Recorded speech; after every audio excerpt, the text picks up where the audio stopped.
We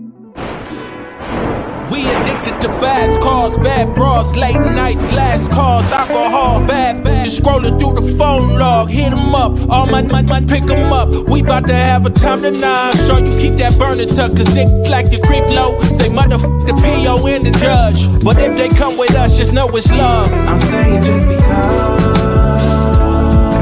Yeah. Cause we been coming from welfare, Medi-Cal, healthcare, living in the hood is hell here, hell yeah. I'm saying just because. Love. I watched my mama and my daddy struggle with the bottle. I watched my cousins and my brother banged out full throttle. Driver's seat, we bout that action, we ain't sitting idle. And even when they melanated, still a rival. I ain't about killing, but I'm about survival. And we be praying to the Lord, but still ain't read the Bible. And put that pedal to the floor with a savage title. Hope we don't crash out. Shawty out, seeking attention, she got that out. What is freezing? Does he know you using that?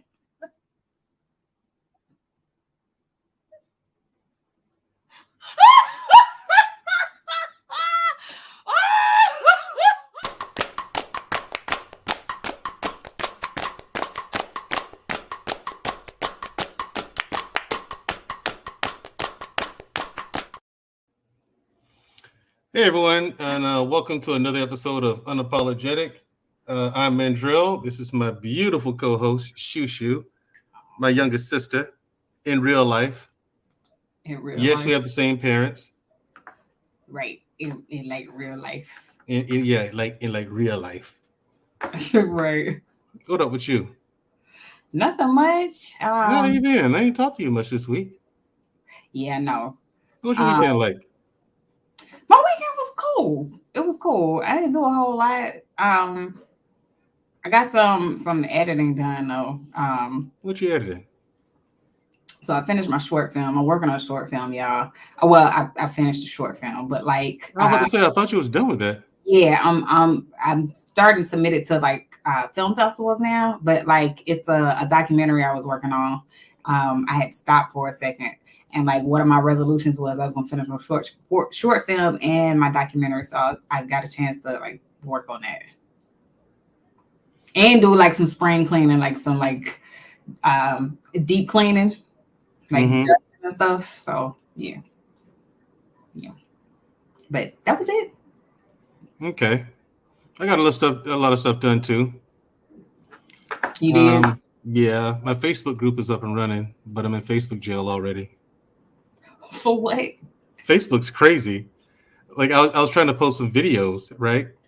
Mm-hmm. But it's like because I posted like on a reel for the first time, and I didn't know that you like if you post more than one picture per day, it makes it a part of the same reel. So I posted 2 of them there. Then I was communicating with some people. Facebook thinks I'm sending them invites to the Facebook group. So for each message I sent, they thought it was an invite to the group. So they're like, okay, you sent more than 20 invites to this group. So, and I just so they're gonna they're like, yeah, you can't send so many. They think you're a bot or something. Yeah. So they're trying to or you're phishing, or so they're trying to prevent spamming and phishing and stuff like that. So I'm gonna see tomorrow if I can start sending invites out there. Yeah. So with social media now, they're trying to crack down on a lot of bad behavior going on, and unfortunately, people who are innocent get caught in a crossfire. And that's kind of what happened. I started sending invites. I did actually start sending invites out. I think only like 8 of them went out though. So people, if you are Facebook friends with me and you haven't got an invite to the Fitness Hub, that's the name of the group. Be patient. It ain't me. it ain't me. Yes, it is. It ain't me. It's Facebook. Good grief! I was like, what? Yeah. They be wild. YouTube too. All of them, really.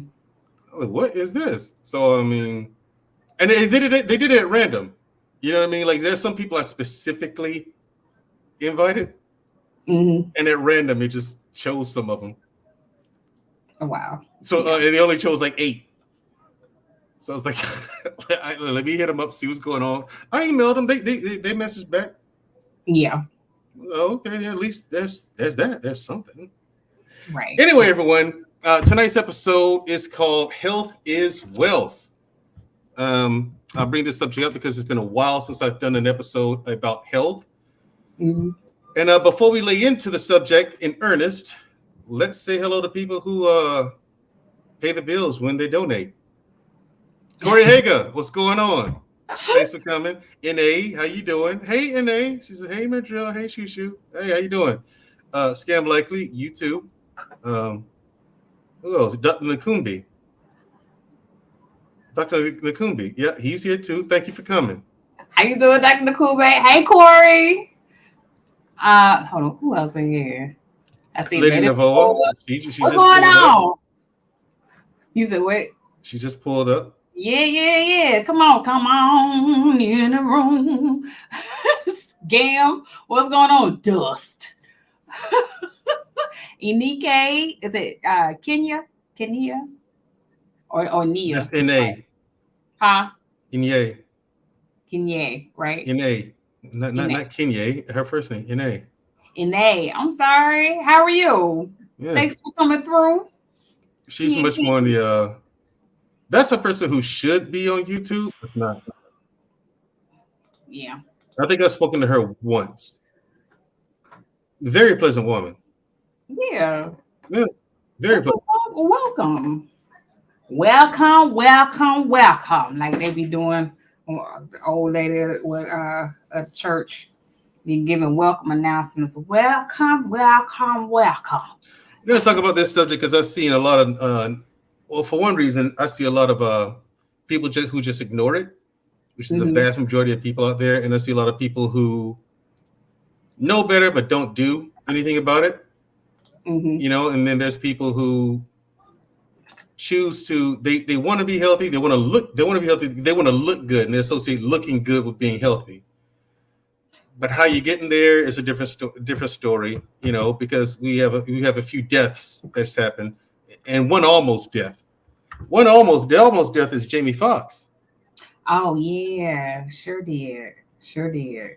Yeah, it's kind of like shaky on what exactly happened to him. Like if some people not anymore, it's not. Oh, it's not. They finally came out with it. Yeah, it's that COVID shot. It caused blood clots, and one of the blood clots clogged up one of the arteries that goes to one of the main arteries that pumps blood to the brain. So, and you know what happens when shout out to the world class. You know what happens when there's a clot that either slows down to an extreme degree or completely blocks off blood flow to the heart, right? Yeah. Heart attack, right? You know, cardiac arrest. What happens when it happens to the brain is stroke. Yeah. That's what was, you know what I'm saying? So that's what happened to him. But the thing is, what they're leaving out is so long story short, he had a stroke. He said they cloned Jamie. They cloned him. That's so funny. Okay. I got a message in the back chat. Look at the name of that person in the back chat that I got that message from. So here's the thing. I want to talk about some of the benefits of health and exercise. You know what I mean? I want to dispel a couple of myths that's out there and give people accurate information on the subject. You know, this is not a campaign to bully anybody.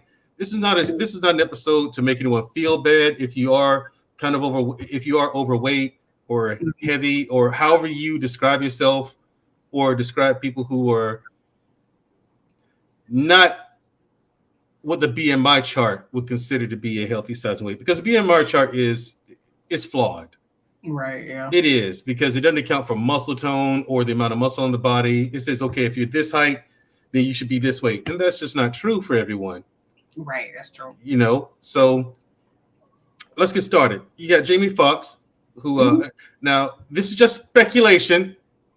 This is not true, okay, that I know of yet. I think PEDs had a big part to play in this. He said who? PEDs. That stands for PED. Was That that? stands for performance enhancing drugs. It's just my assumption. I think so. Yes, he's in his 50s and he's going to play Mike Tyson. Oh, He has okay. to put on size and muscle for that. Yeah. How's a 50-year-old man who's never been that size going to get to the size to convince people that he's Mike Tyson? Well, yeah, that without the help of PE performance enhancing. Tyson had a lot on his plate though, because he got a lot of projects going. He does. It's some music show or something like that he hosts. I don't really watch it, but I know had that going, and then Shazam. Exactly. He was already working on a movie. Was it Carmen? What's her name? Not Carmen Electra. I forgot her last name. Anyway, she was in The Mask. What's that chick name? Cameron Diaz. My bad. Where I get Carmen from? Anyway, he was working on the film with her, and then he had, of course, the other film you were talking about with him playing Mike Tyson. He was slated for that. He had quite a few different things coming up. And the thing is, if you're gonna play that role within a year or so.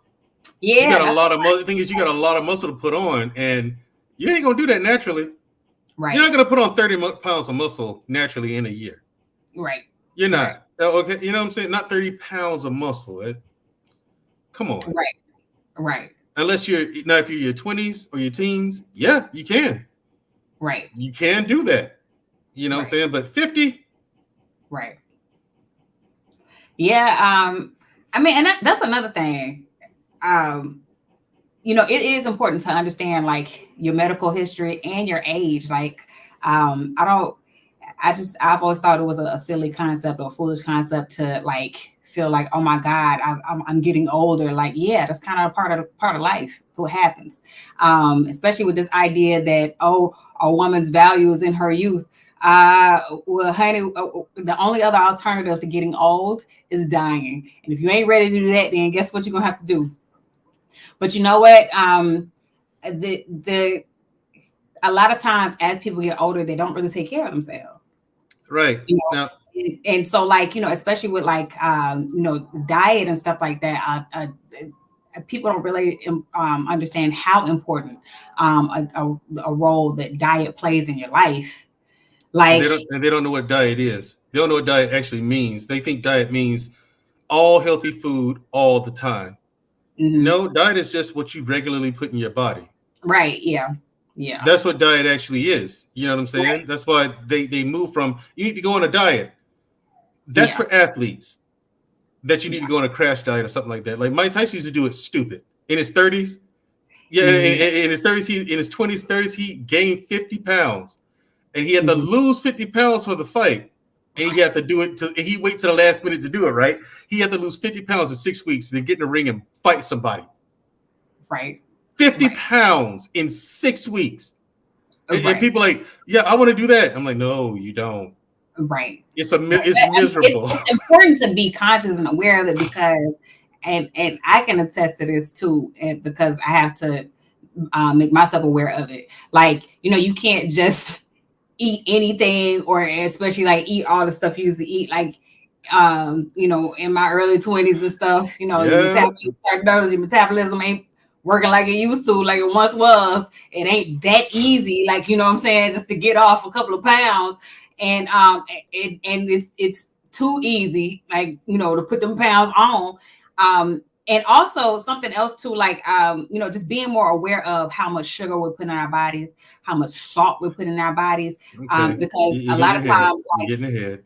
No, what? Because I'm just saying, like, if you don't bring yourself to this awareness, like, you know what I'm saying, before. I mean, because a lot of times, you know, we can prevent ourselves from, like, you know, diabetes, from all these health issues if we bring ourselves, like, make ourselves more conscious and aware of it beforehand. Because, like, I don't, you know, according to, you know, YouTube, I'm an old maid, honey. But I don't feel like an old maid. Don't look like an old maid. You know what I'm saying? But I still have to make myself aware of the things that I'm consuming. Because I love cakes and cookies and pies and all that. Mm-hmm. I was at Monday, as a matter of fact. Yup. Okay, cool. There's a place. We got here where I am. And, there's another place. It's a hole in the wall joint. Some Koreans run it, and it's called G&S Donuts. When you come back home, I'm taking you there. It's called what? G&S Donuts. Oh, I'm taking you there. It's a hole in the wall joint. Like I said, some Koreans run it. Right. You come back here, I'm gonna get you some donuts from there. Right. Compare and contrast. You don't need to be eating that stuff like that too. I'm not saying I'm eating it.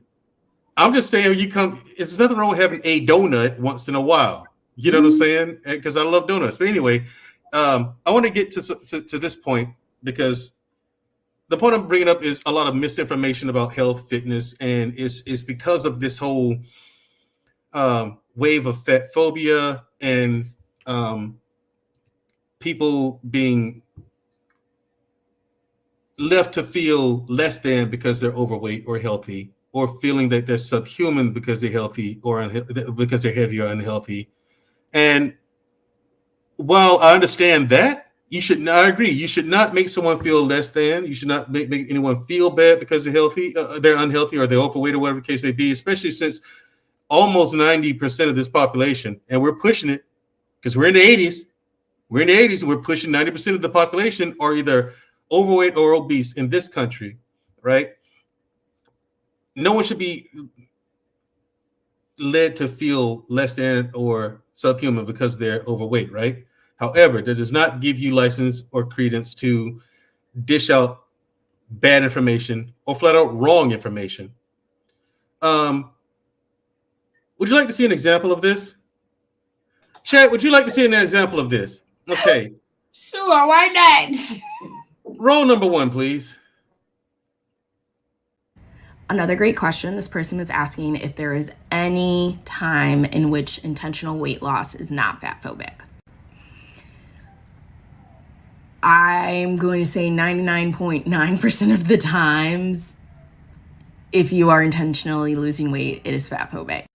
I'm leaving that 0.01% in case I am truly, truly wrong, but I don't think I am. Yeah. If you don't want to lose weight, let me say this. If you don't want to lose weight, don't lose weight. Okay? If you don't want to hit the gym, just don't hit the gym. But to say if you are intentionally trying to lose weight, it's fat phobic. You are completely delusional. And that is grifting at its finest. Sit down somewhere. Bye.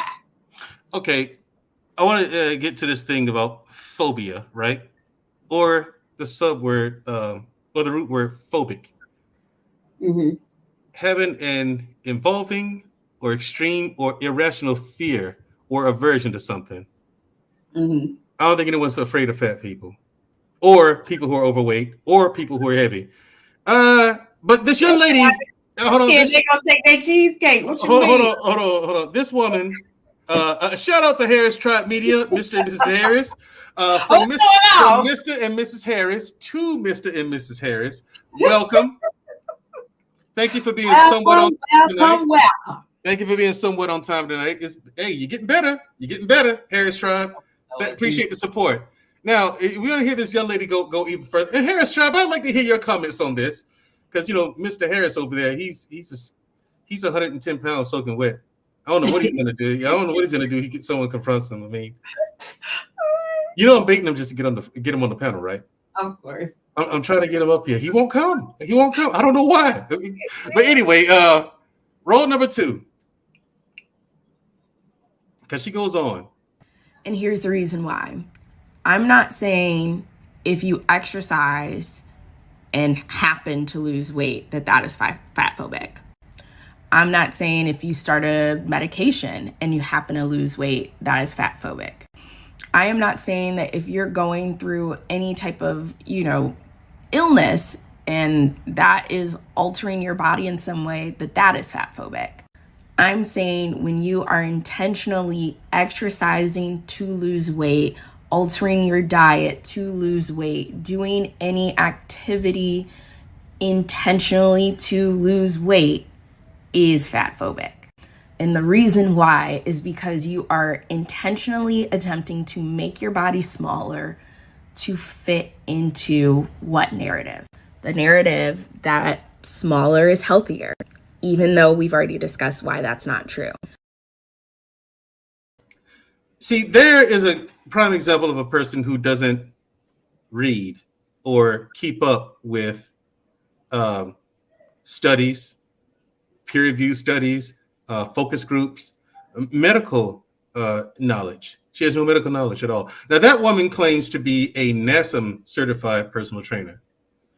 For those of you who don't know what NASM is, NASM. It stands for the National Academy of Sports Medicine. NASM. So she's you can Google it. Now, hold on. NASM, National Academy of Sports Medicine, that certification for personal training, that is the gold standard of certifications in health and fitness. If you've been a personal trainer, physical therapists go and get it. You know what I'm saying? All right, just a real quick disclaimer. So, for those of you who don't know, I live in New York City.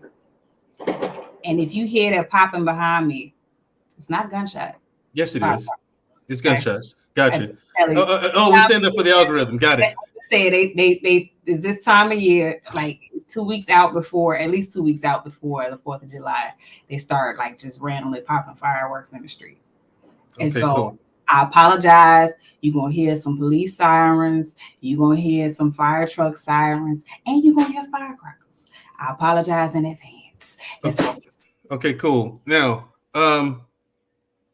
yeah, Dr. Nakumbe is a mental health doctor, and mental health is tied into physical health.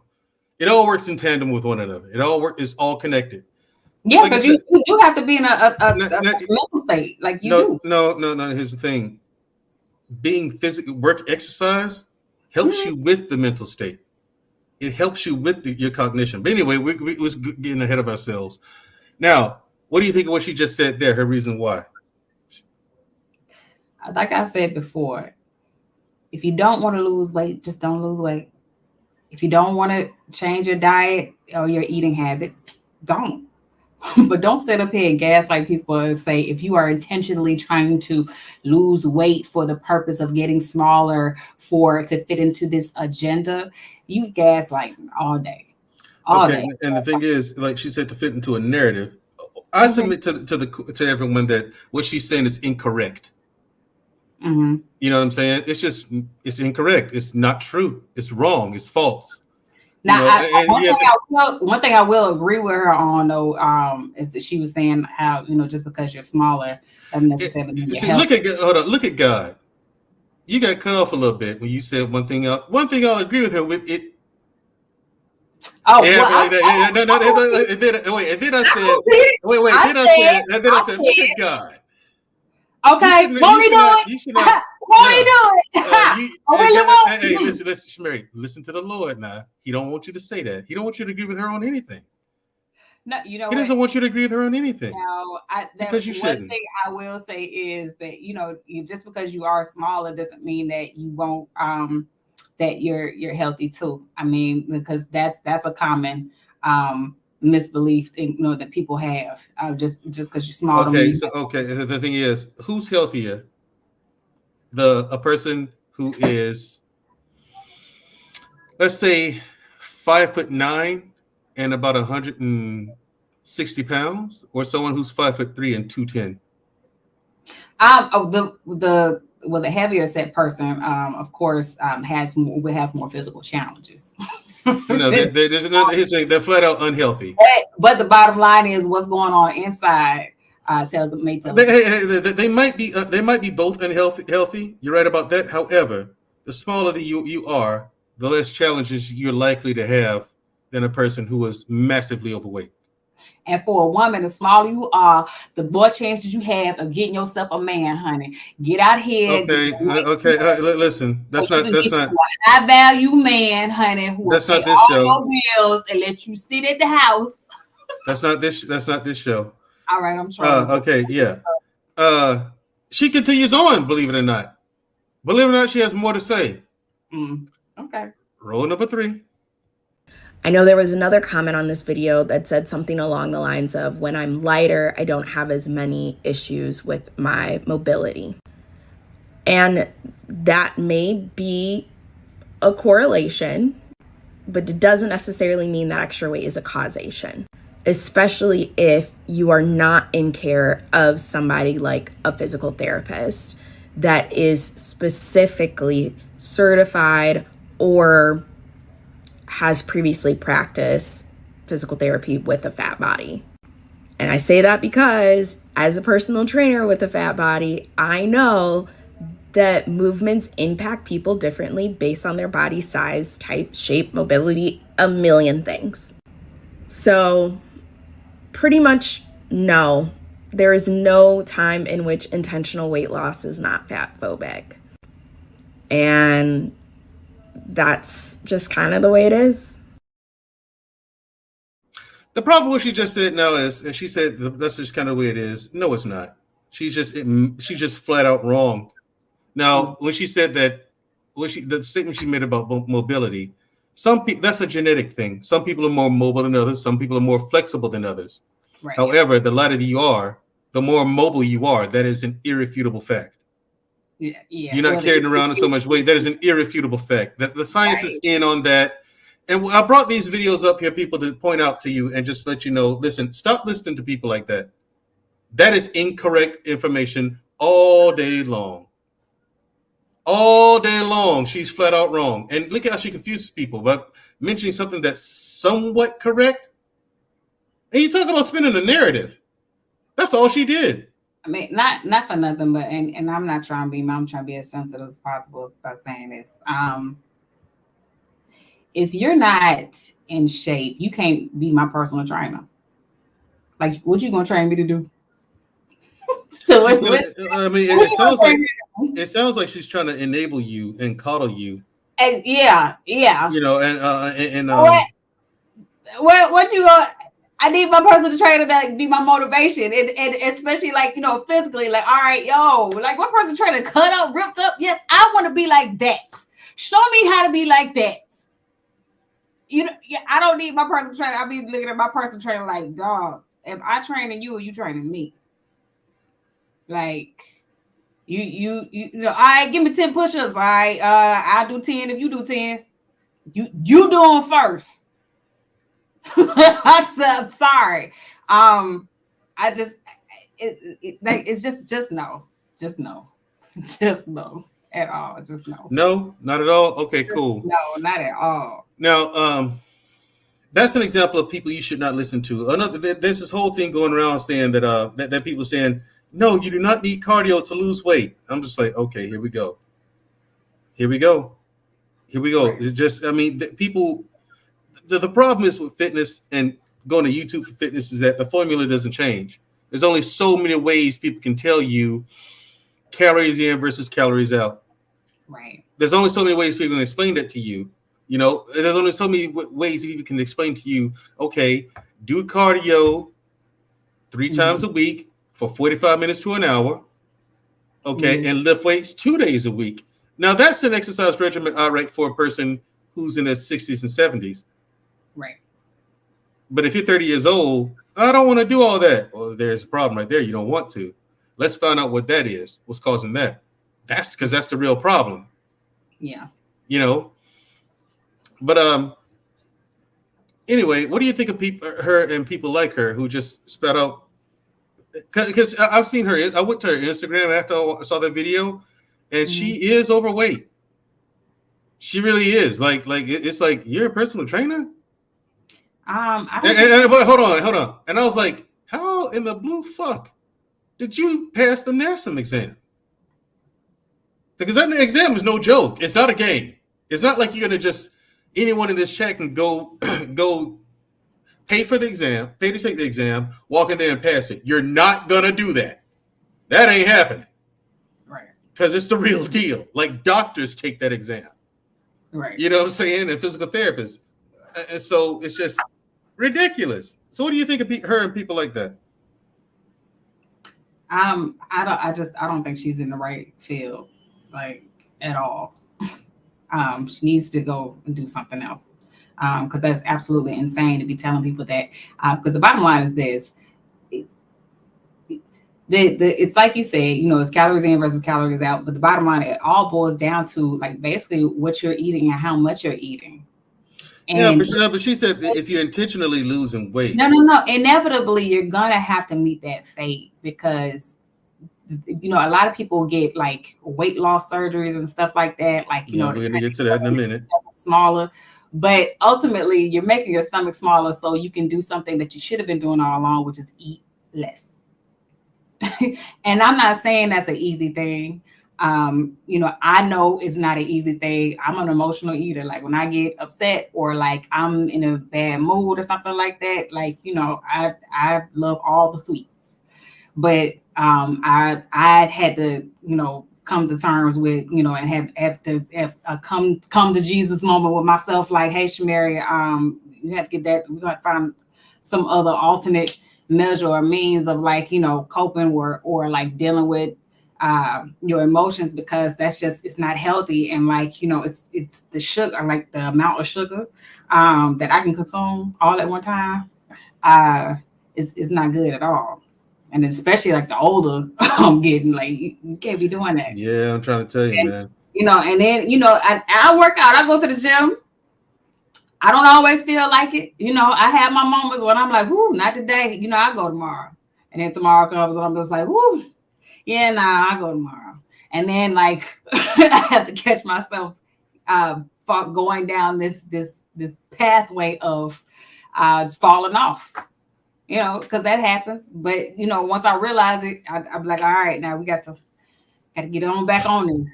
Yeah, I'm gonna get into a lot of that and a lot of the mental part of exercise and stuff in a few minutes. However, I want to touch on this the part, something nice segue into the next point.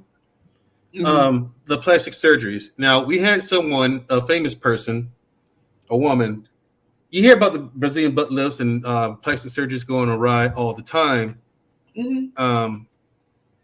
And people go under the knife and don't come out. For those of you who spend time in this sector of YouTube, you might know about a YouTube contributor who frequents panels called Auntie J, right? Older woman, she's in the camera like this all the time. If you've ever watched an episode of The Dust Sphere, she's the woman who set her hair on fire or her wig on fire. Auntie J died a number of weeks ago. And a couple of weeks before that, she and Scam Likely had a conversation about health. He was trying to encourage her to move a bit more, to alternate her diet a little bit more. You know what I'm saying? Eat things that are less greasy, eat things that are lower in calories, and move more. Go for a walk or something, She gave him the ultimate pushback. Pretty much told him to go F himself in the mouth. And she told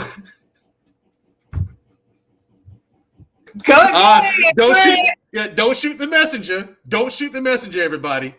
I know everybody gets on me about you shouldn't say things like that. Hey, I didn't say it. Right. I'm just relaying a message. Okay, anyway, she tells him where to shove it. So he just got quiet. Less than a week later, maybe, she goes and has surgery. Mm-hmm. Doesn't come back out. Yeah. And the point is a healthier body would help with that. Yeah. You know what I mean? And then there's that one celebrity, the woman who passed away recently. What's her name? Jackie O. If you say so. But yeah, she went under the knife for some stuff. And by the way, Andre Terry, happy birthday. I know my timing is off. He said, Auntie J died? Happy birthday. Happy birthday, Andre Terry. My timing is horrible. I'm sorry, bro. My bad, Andre. I know it. That's even more of a reason to celebrate another year of life, okay? Yeah. Unfortunately, she passed away. So there's that. Recovering. People like to use the excuse, well, I'm just old, so I can't do thus and so. That is not the case. If you exercise, lose weight, I've seen some elderly people do it.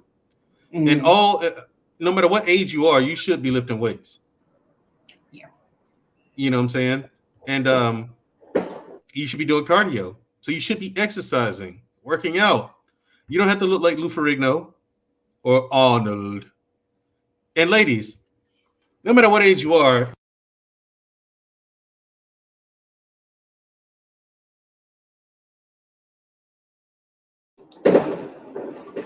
Hello, what just happened? you hear me? Yeah, I hear you now. It'll kick out for some reason. I don't know why. But anyway, you don't have to, ladies, you do not have to look like a supermodel. You know, shout out to Luke Hazley. I said, Hey, Luke Casey. you don't have to look like a supermodel, but then a supermodel shows up, Luke Hazley. Okay. Right. I mean, listen, you look at Luke Hazley's age, you're like, there's no way. There's no way. Like, ladies and gentlemen, if you want to know what it's like, what you're gonna look like if you take care of yourself and you age gracefully by taking care of yourself, look no further than Luke Hazley. I never would have guessed her age. Yeah. Never would have guessed her. She had me fooled. I was like, wait, what? Right, yeah. You're how old? Take care of yourself, yeah. Yeah, you take care of yourself, man. Good Lord. Okay. Shout out to Luke Hazley. That's getting it done. And go check out Luke Hazley. She does have a YouTube channel. She does these segments called How to Learn Spanish in 15 Minutes. And they're brilliant. Yeah. Yeah, proud 57 years old. Wow, that's awesome. Yeah. And gorgeous. Yeah, Yes. oh. Yes. Oh, yeah. And gorgeous. So, I mean, I was like, what? Yeah, what? Wow. Yeah, Yep. I know what you said either. Gosh. And so, yeah. That's what happens when you Real good. Real good. Very well. All right. I'm going to go down the list of things that, some positive things about some benefits of exercise in a few minutes, but I want to get your first reactions on why people, I want to get your answer on why people choose plastic surgery as opposed to actually just exercising. You know what I'm saying? And getting the body that you're designed to have. There's nothing wrong with it. Like I said, ladies, you don't have to be a supermodel to get a high value man or a good man or whatever kind of guy you want. Just get in the best shape for you that you can get into. I mean, that's what I did. I just got in shape and this is what I look like. Now they get them surgeries because they get them a high value man, honey. You know what I'm saying? Get them BBLs. You know what I'm saying? Now get your little, a breast lift or stuff like that. They ain't really doing breast implants like that no more. But like, yes, they are. Get you a mommy makeover, and yeah, you know what I mean. Well, the thing is, man, honey. Well, the thing is about breast implants, they're so common now that no one ever mentions it. Right. Yeah. It's like drinking a soda. Yeah. But that's the thing too. Like when you get surgeries like that, you have the maintenance. Like with breast implants in particular, every so many years you have to go back in and actually get them like redone, or like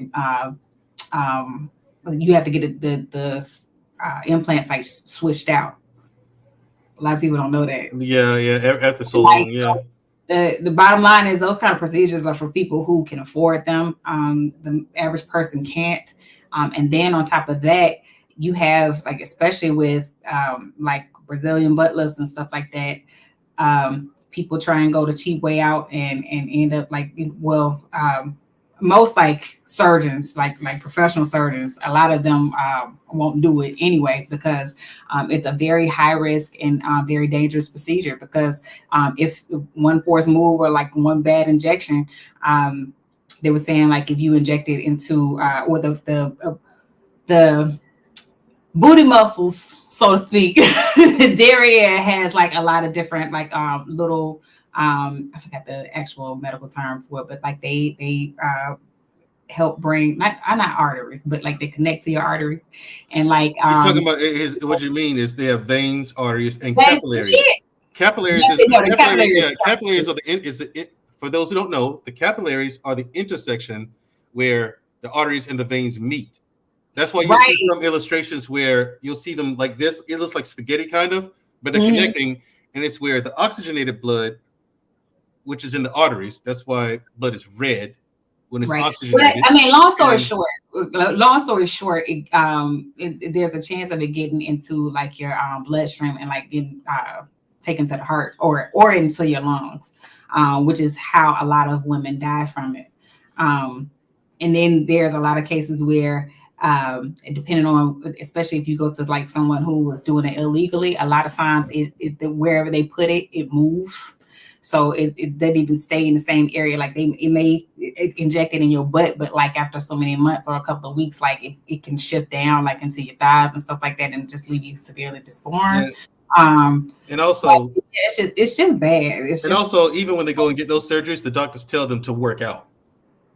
Yeah. Do squats, because like you get the butt lifts, the implants in the butt and stuff like that. Do squats because it strengthens the muscles in your backside, right? Mm-hmm. And you're gonna need that, otherwise you're gonna end up like that one chick. What's her name? The singer, the short one, who her butt fell. K. Michelle. Right? Yeah, like K. Michelle. Anyway, Luke Casey says, and again, shout out to Luke Casey, my big sister. Also, it's important to remember that Big Pharma needs to keep us unhealthy. Stop giving them your money by refusing to take care of your health. Exactly, Luke Casey. See, Luke Casey, I'm going to talk to her. We need to team up because people keep telling me to start my own YouTube channel. And I told them it's going to be all about like geopolitics and stuff like that. Yeah. You know what I mean? So, I mean, like Luke Casey would be a good like addition to that, you know? Yeah. But she's absolutely right. Big Pharma does not cure anything. They Right. do, but it's not made available to the public. Right. You know, and the money is in the treatment. Right. That's how you make the money. You don't make money by curing anything. You know what I'm saying? So, but that's the thing. Like, it is funny because me and my coworkers was just talking about this yesterday. We were talking about how expensive groceries are and how it's a shame that it's cheaper like to go to McDonald's and get a burger than it is to go to the grocery store and buy like just fresh fruits and vegetables. But at the same time, the way you got to look at it is it's a saying, either way you're gonna pay. You gonna pay on the front end or the back end, but you gonna pay. And you typically want to pay on the front end because the back end come with interest and taxes and fees. And in this scenario, let's say you eat the McDonald's all the time. Well, yeah, that leads up to additional health issues. You either gonna pay by doctor's visits and prescription drugs, or you can pay the price just by buying fruits and vegetables, these high fruits and vegetables, and just cooking that and eating that. You know what I mean? So it's just a matter of choice. However you want to pay it, but you're gonna pay it eventually, one way or another. Okay, cool. Now let's go over some of the benefits of exercise, right? Mm-hmm. It improves mortality.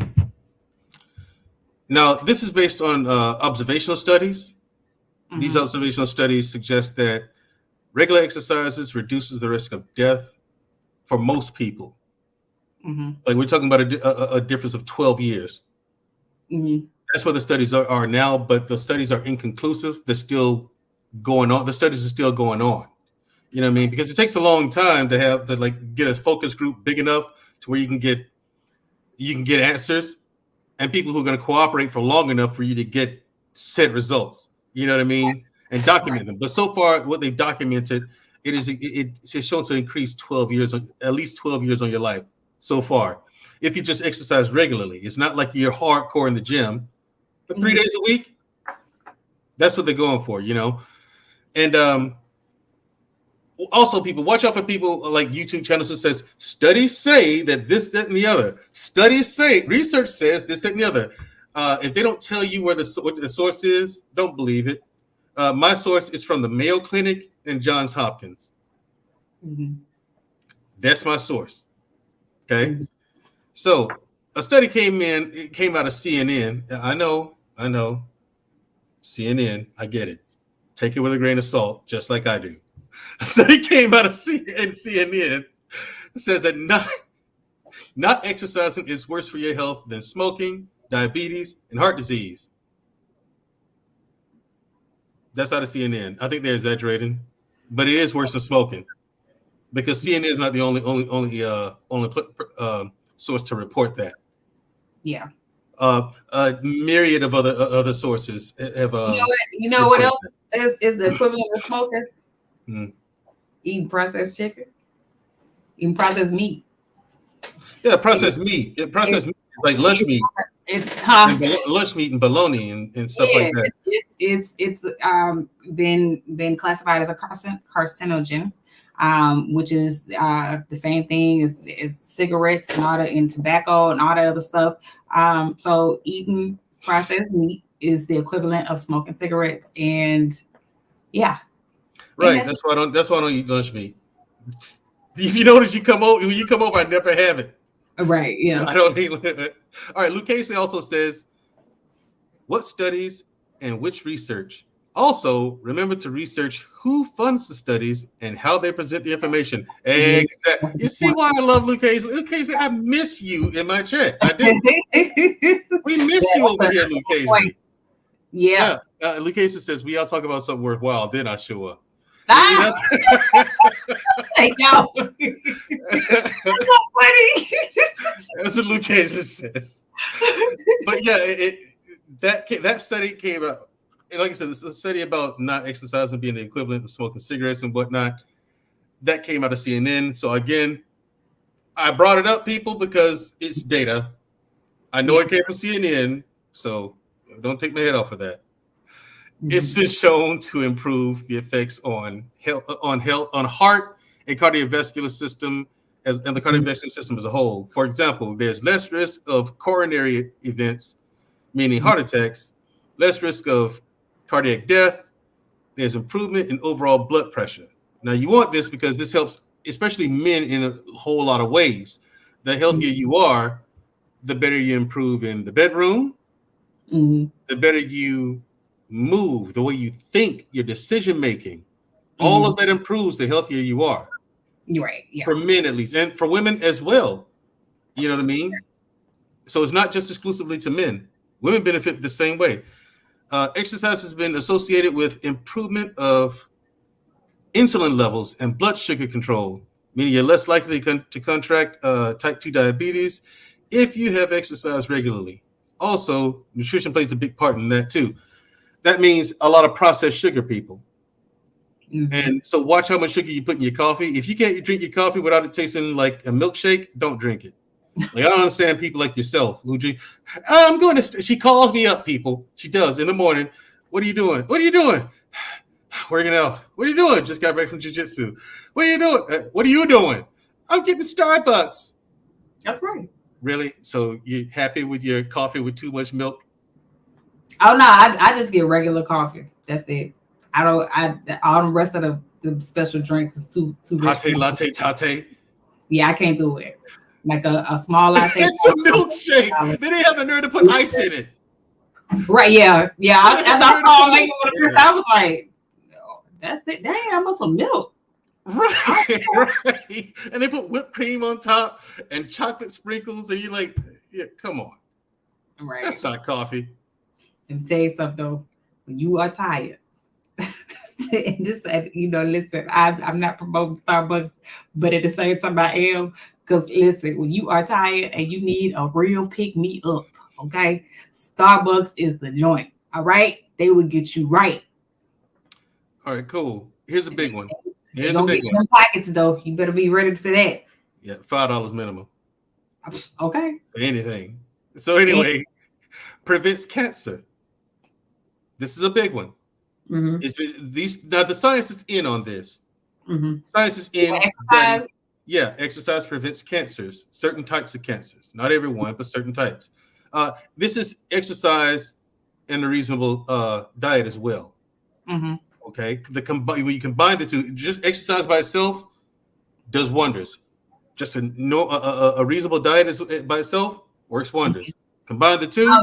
Real quick, while you on the subject of like cancers, I think we need to do something on a topic talking about the everyday products that we use that are cancer causing. Because something as simple as like deodorant, like now the different types of deodorant. No, deodorant is fine. It's the antiperspirants that's causing cancer. There is a difference, people. See, but is that the purpose of wearing deodorant to keep you from? No, or deodorant thing is, antiperspirants, they do this, and they have like the smell good in it as well. But antiperspirants prevent you from sweating underneath your armpits. The thing is, you're supposed to sweat. That's why you're supposed to use antiperspirants. No, not antiperspirants. You're supposed to deodorants. Use deodorant because it deodorizes. It allows, but it also allows you to sweat. It like the Arm & Hammer. The best one is Arm & Hammer, hands down. You can put Arm & Hammer antiperspirant on, you're good for 3-4 days.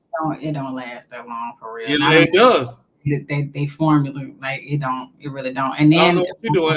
Look, I was in the army. That's on the downside. That's on the downside to it. You got to keep reapplying. Like, well, see, the thing is, you're using the deodorant then, like the natural one. Using the natural ones. They don't last. Like that's like aluminum free, and that. Yeah, that's what I'm talking about. That's like, the deodorant. It don't last long. Yeah, the natural one's like, no. I get it. The thing is, it doesn't last long. I'm with you, but I'm talking about the antiperspirant. The antiperspirant will last for days. The antiperspirant, the one that doesn't allow you to sweat, right? Yeah. That will last for days. That's true. It will. That one will. That's the best on the market. You'll smell good. You won't stink for days, but. Antiperspirant, antiperspirant. And then I'm talking like products with like talcum powder, like for instance, Johnson & Johnson had a lawsuit some years ago. Like, it's just and it's not just those items. Like, it's a lot of just everyday household products that we use on a regular basis that are literally killing us too. Right. So that we need to bring awareness to. We will. We'll do a show on that as well. Maybe next week. That might be a topic for next week. Yeah. All right. Like I said, exercise, having good health prevents certain cancers. Now, the studies at the Mayo Clinic and Johns Hopkins have shown that there's less likelihood of developing certain types of cancers with routine exercise. This includes breast cancer, here we go. Coronary. No, not coronary. Colorectal. There you go. Colorectal. Talk about with your colon. Yeah, with your colon. That's right. Colon cancers. So y'all getting y'all colon checked.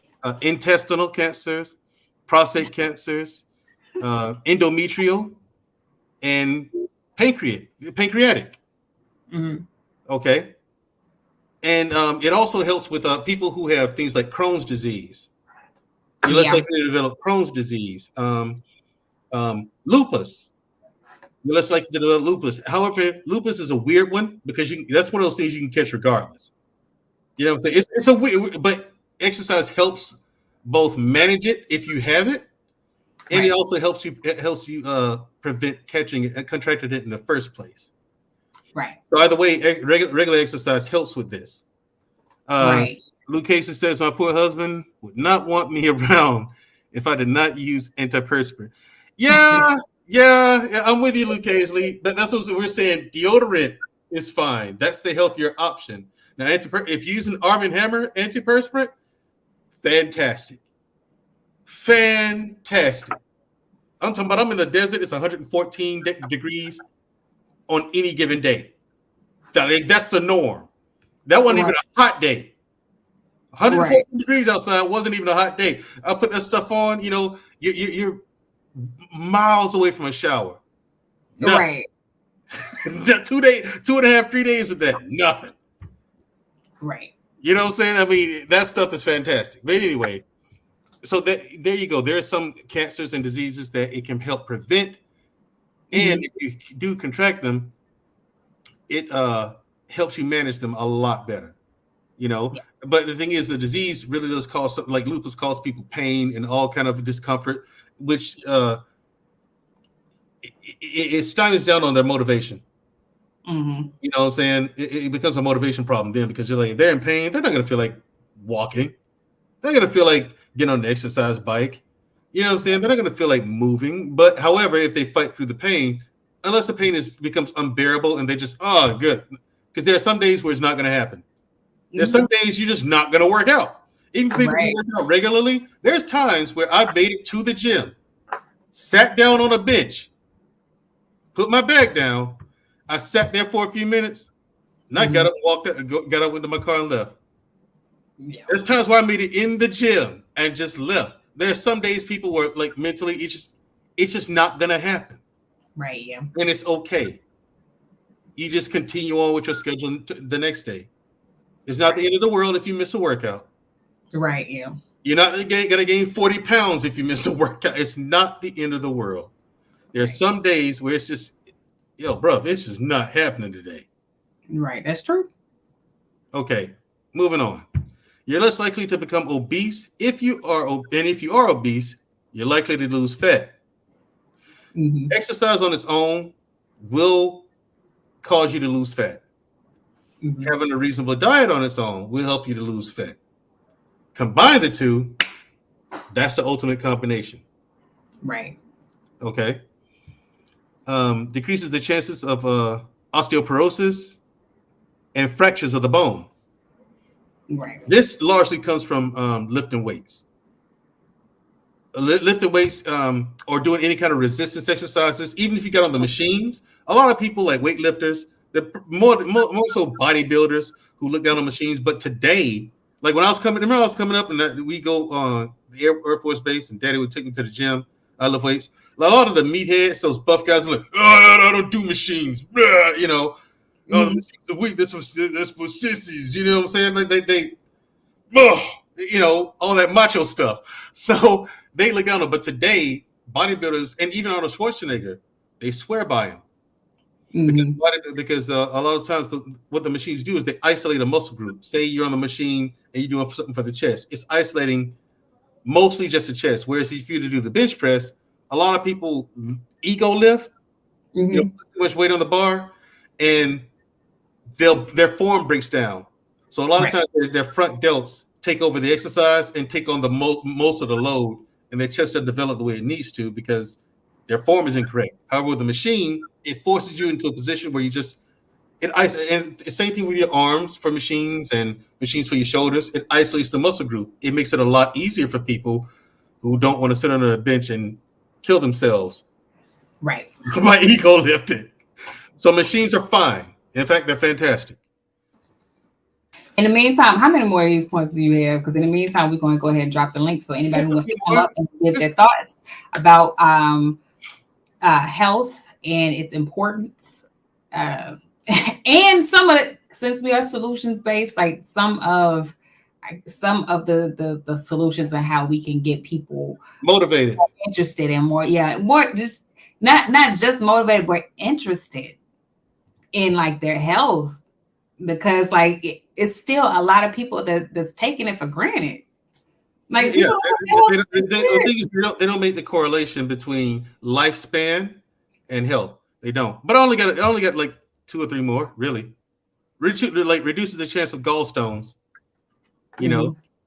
Exercise is associated with improved cognition. Keep your mind sharp. Here's the thing with a new study that's coming out of the Mayo Clinic and Johns Hopkins. Occasionally, I will get you the exact study I read. I will do that. See, she keeps me honest and keeps me on point. Shout out to Marcus, my man from Marsoc. Marcus. Yeah. Shout out to Marcus. But yeah, it's here's one that came from the Mayo Clinic that I read from Mayo Clinic and Johns Hopkins. They're both doing a study.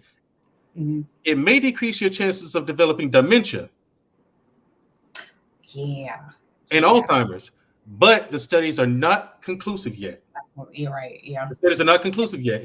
That is a sad situation. Like for anybody who's developed like Alzheimer's or like dementia, like that is like this is a thing to watch, isn't it? Saddest things to see, and especially when you see somebody you love do that. Like our father's mother used to always say a prayer. She said, "Lord, let me keep my mind." And the reason why she was saying this is because our great grandmother actually passed away from Alzheimer's disease. Yeah, she did. They didn't know what to call it back then. Remember that? Yeah, and it's just crazy because like I was like super young, but I still like have vague little memories of it, and like she had no idea who I was, nothing, and I don't even know. She's like, "Where you been?" I don't even know if she knew who she was. And it's sad, like, just to see somebody go through that. And I find myself saying the same prayer, Lord, let me keep my mind. Because I don't ever want to be like that. It came out that actually, like, Robin Williams, who, deleted himself, come to find out he had a form of dementia. He was developing a form of dementia. And it was getting to a point where, like, he couldn't really hide it anymore. I think one of the last films he did was Night at the Museum. And they were talking about how he was struggling, like, really, really bad with, like, remembering the lines and remembering things he was supposed to say and like, remember his cues and stuff like that. And the director was saying how he would, between cuts and takes, like, Robin Williams would come up to him like, I'm so sorry. Like, is there anything, like, any footage that we can use? Like, is any of that usable? Because, like, he like was legitimately like starting to lose his memory.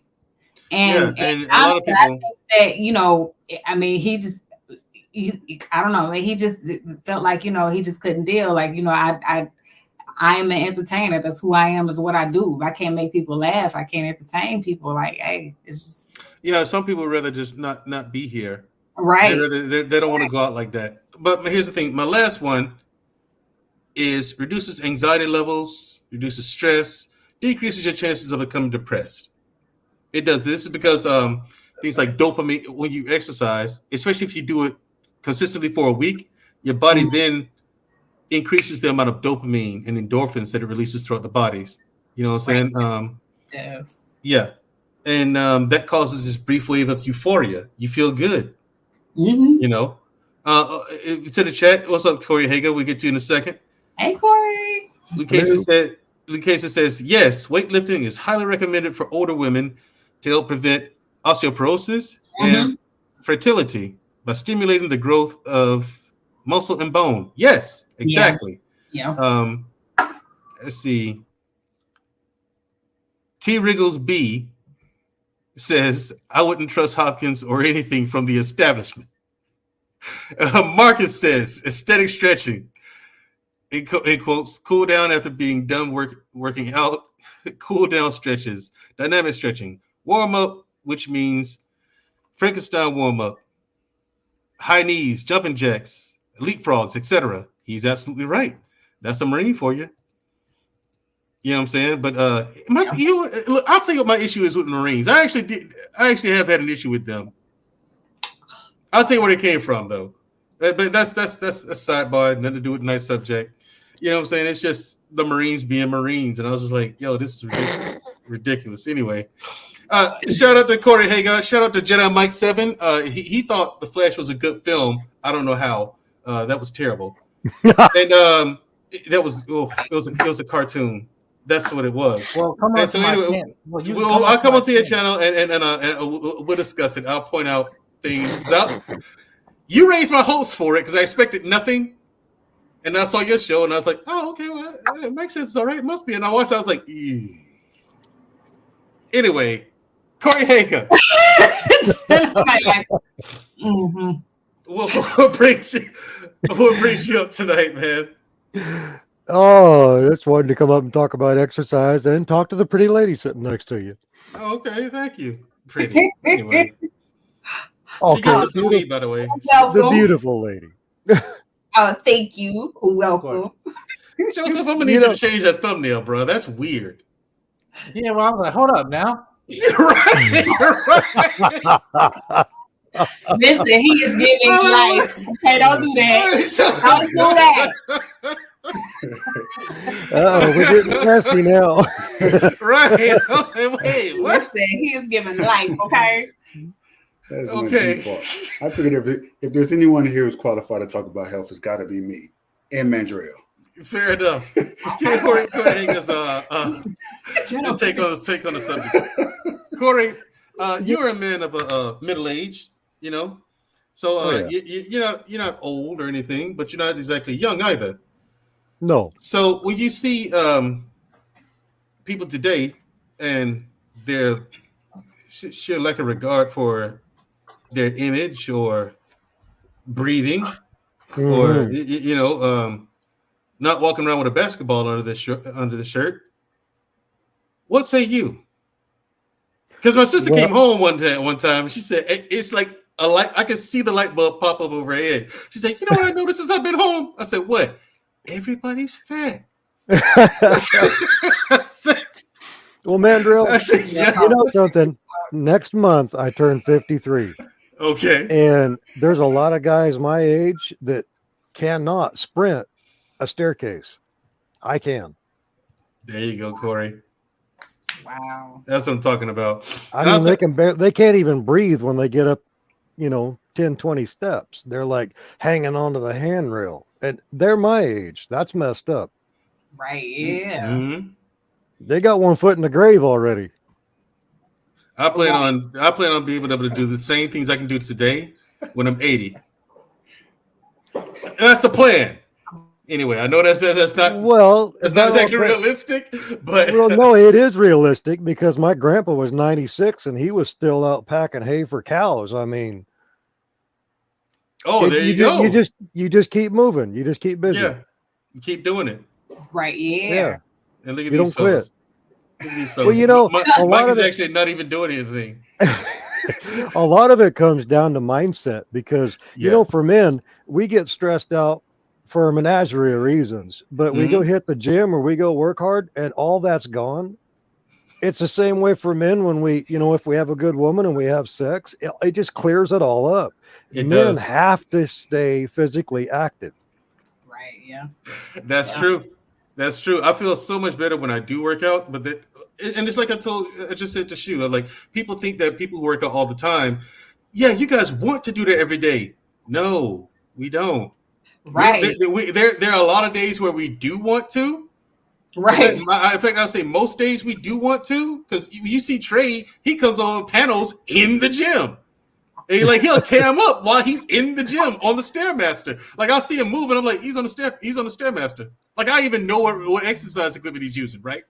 And so it's like, or he's on the Stairmaster, or he's just walking on the treadmill. I'm like, I know it's like I've done it so much, I know that. But the thing is, like, there are days where we're in the gym, we're just like, we got to go to the gym. We're like, no, it ain't happening today. I'll go tomorrow. How many guys have you seen hit the gym and they work their upper body, but they don't do nothing with their legs? Right. Your legs keep your blood pumping. Trey's 100% spot on when he's doing that. Is. You got it. If your legs go, you're done. You're done. Like for me, Sunday and Wednesday is leg day, and I hate leg day. I hate doing barbell squats. I hate it. I hate it with a passion. I wish that if I didn't have to do that, that's a perfect example for me personally. If I didn't have to do that exercise, I'd never go anywhere near it. So I don't do it, but I can tell you how I do it. But there's other things that there's like hack squats, there's leg press, leg extension. Yeah, you're right. There's dancing. There's sprinting. That's how I do it.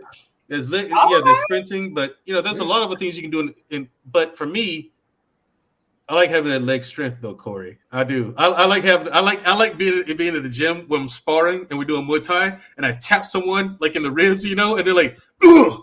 And, you know what I'm saying? They're just like, dude, all you did was tap me. You didn't. You barely touched it. It's like, yeah.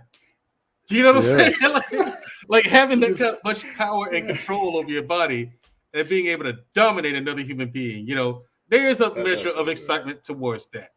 I agree. It does feel good to be able to, as sadistic as it sounds. Yeah, it's a man thing. It's machismo stuff. Feels good. It's macho stuff. So I mean, but it's there. So sliding over to moving the show along, let's slide over to Jedi Mike, and after that, we're gonna go with Joseph. Mike, you see, you're a man in your 20s, okay, but you built like Spider-Man before he got his powers. So, Mike, actually, 6 months ago, 6 months ago, yes, I put it. I had proof and I had witness.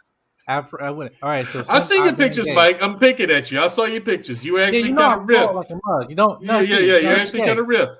No, but I have a more lean. But listen, in the last about 6 or 7 months ago, I've gained about 15, almost 20 pounds. I am now a 5'10". I'm 184 pounds. I send the picture, Dusto, and everything. and I've been gaining some weight. So I'm part of me, I'm scared. Technically, I'm overweight, but I'm like, I don't want to be. I don't want to get 300 pounds. I think I'd be Right. disqualified. Well, the thing is, as long as your weight you're gaining is mostly muscle weight and Yes. not from fat, you No, know. and I'm a sprinter. Yeah, so am I. I've always been a sprinter. In fact, when I joined the Army, that was a challenge for me to do distance running, endurance running, because I've never been a distance runner. I had to learn how to do that. And it was, for me, it was torture.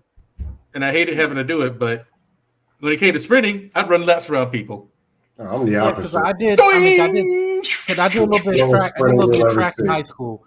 So I did a little bit of track in high school, and then but I did like karate and everything. So my biggest issue for years always been my diet, because I just wouldn't eat as much as I would. It doesn't matter what the exercise was I just haven't really been eating that much. But now someone cooking for me now, so it's like I have a full belly, and sometimes I get I'm eating right now a truffle honey chicken with some mashed potatoes and asparagus from the Cheesecake Factory, because God is good. So I was like, that's so. Yeah, and I don't know. I'm just, I have to make sure I have my water. My wife, she does juices and stuff. We've been on fasts and everything. It's very good for the skin. It's good for the beard too. Also for your hair. I'm not trying to be funny. This is serious. Like, no, seriously. Like, your diet, especially when it comes with facial hair, everything. Have a proper diet. You have a full luscious beard. Other things like that. So yeah. Right. Yeah, the thing is, like, Marcus is correct. He just put something in the chat. He says, no, at 5'10", you're good at 180, 185. Okay, cool. Marcus is absolutely correct about this. But body composition shows your low body fat, you're good. That's correct. If your body, that's what I was saying. You want to make sure it's more muscle weight than fat weight. That's why for you, especially in your 20s, you can build a really good base. And you have your frame. Like, you know what I'm saying? So if you say you get your 30s and you get overweight with fat, once you lose the weight, you won't look weird and awkward. You'll still have that frame. It's easier to build that muscle up because your body will have the muscle memory. Your body remembers what to do. Yeah. Right.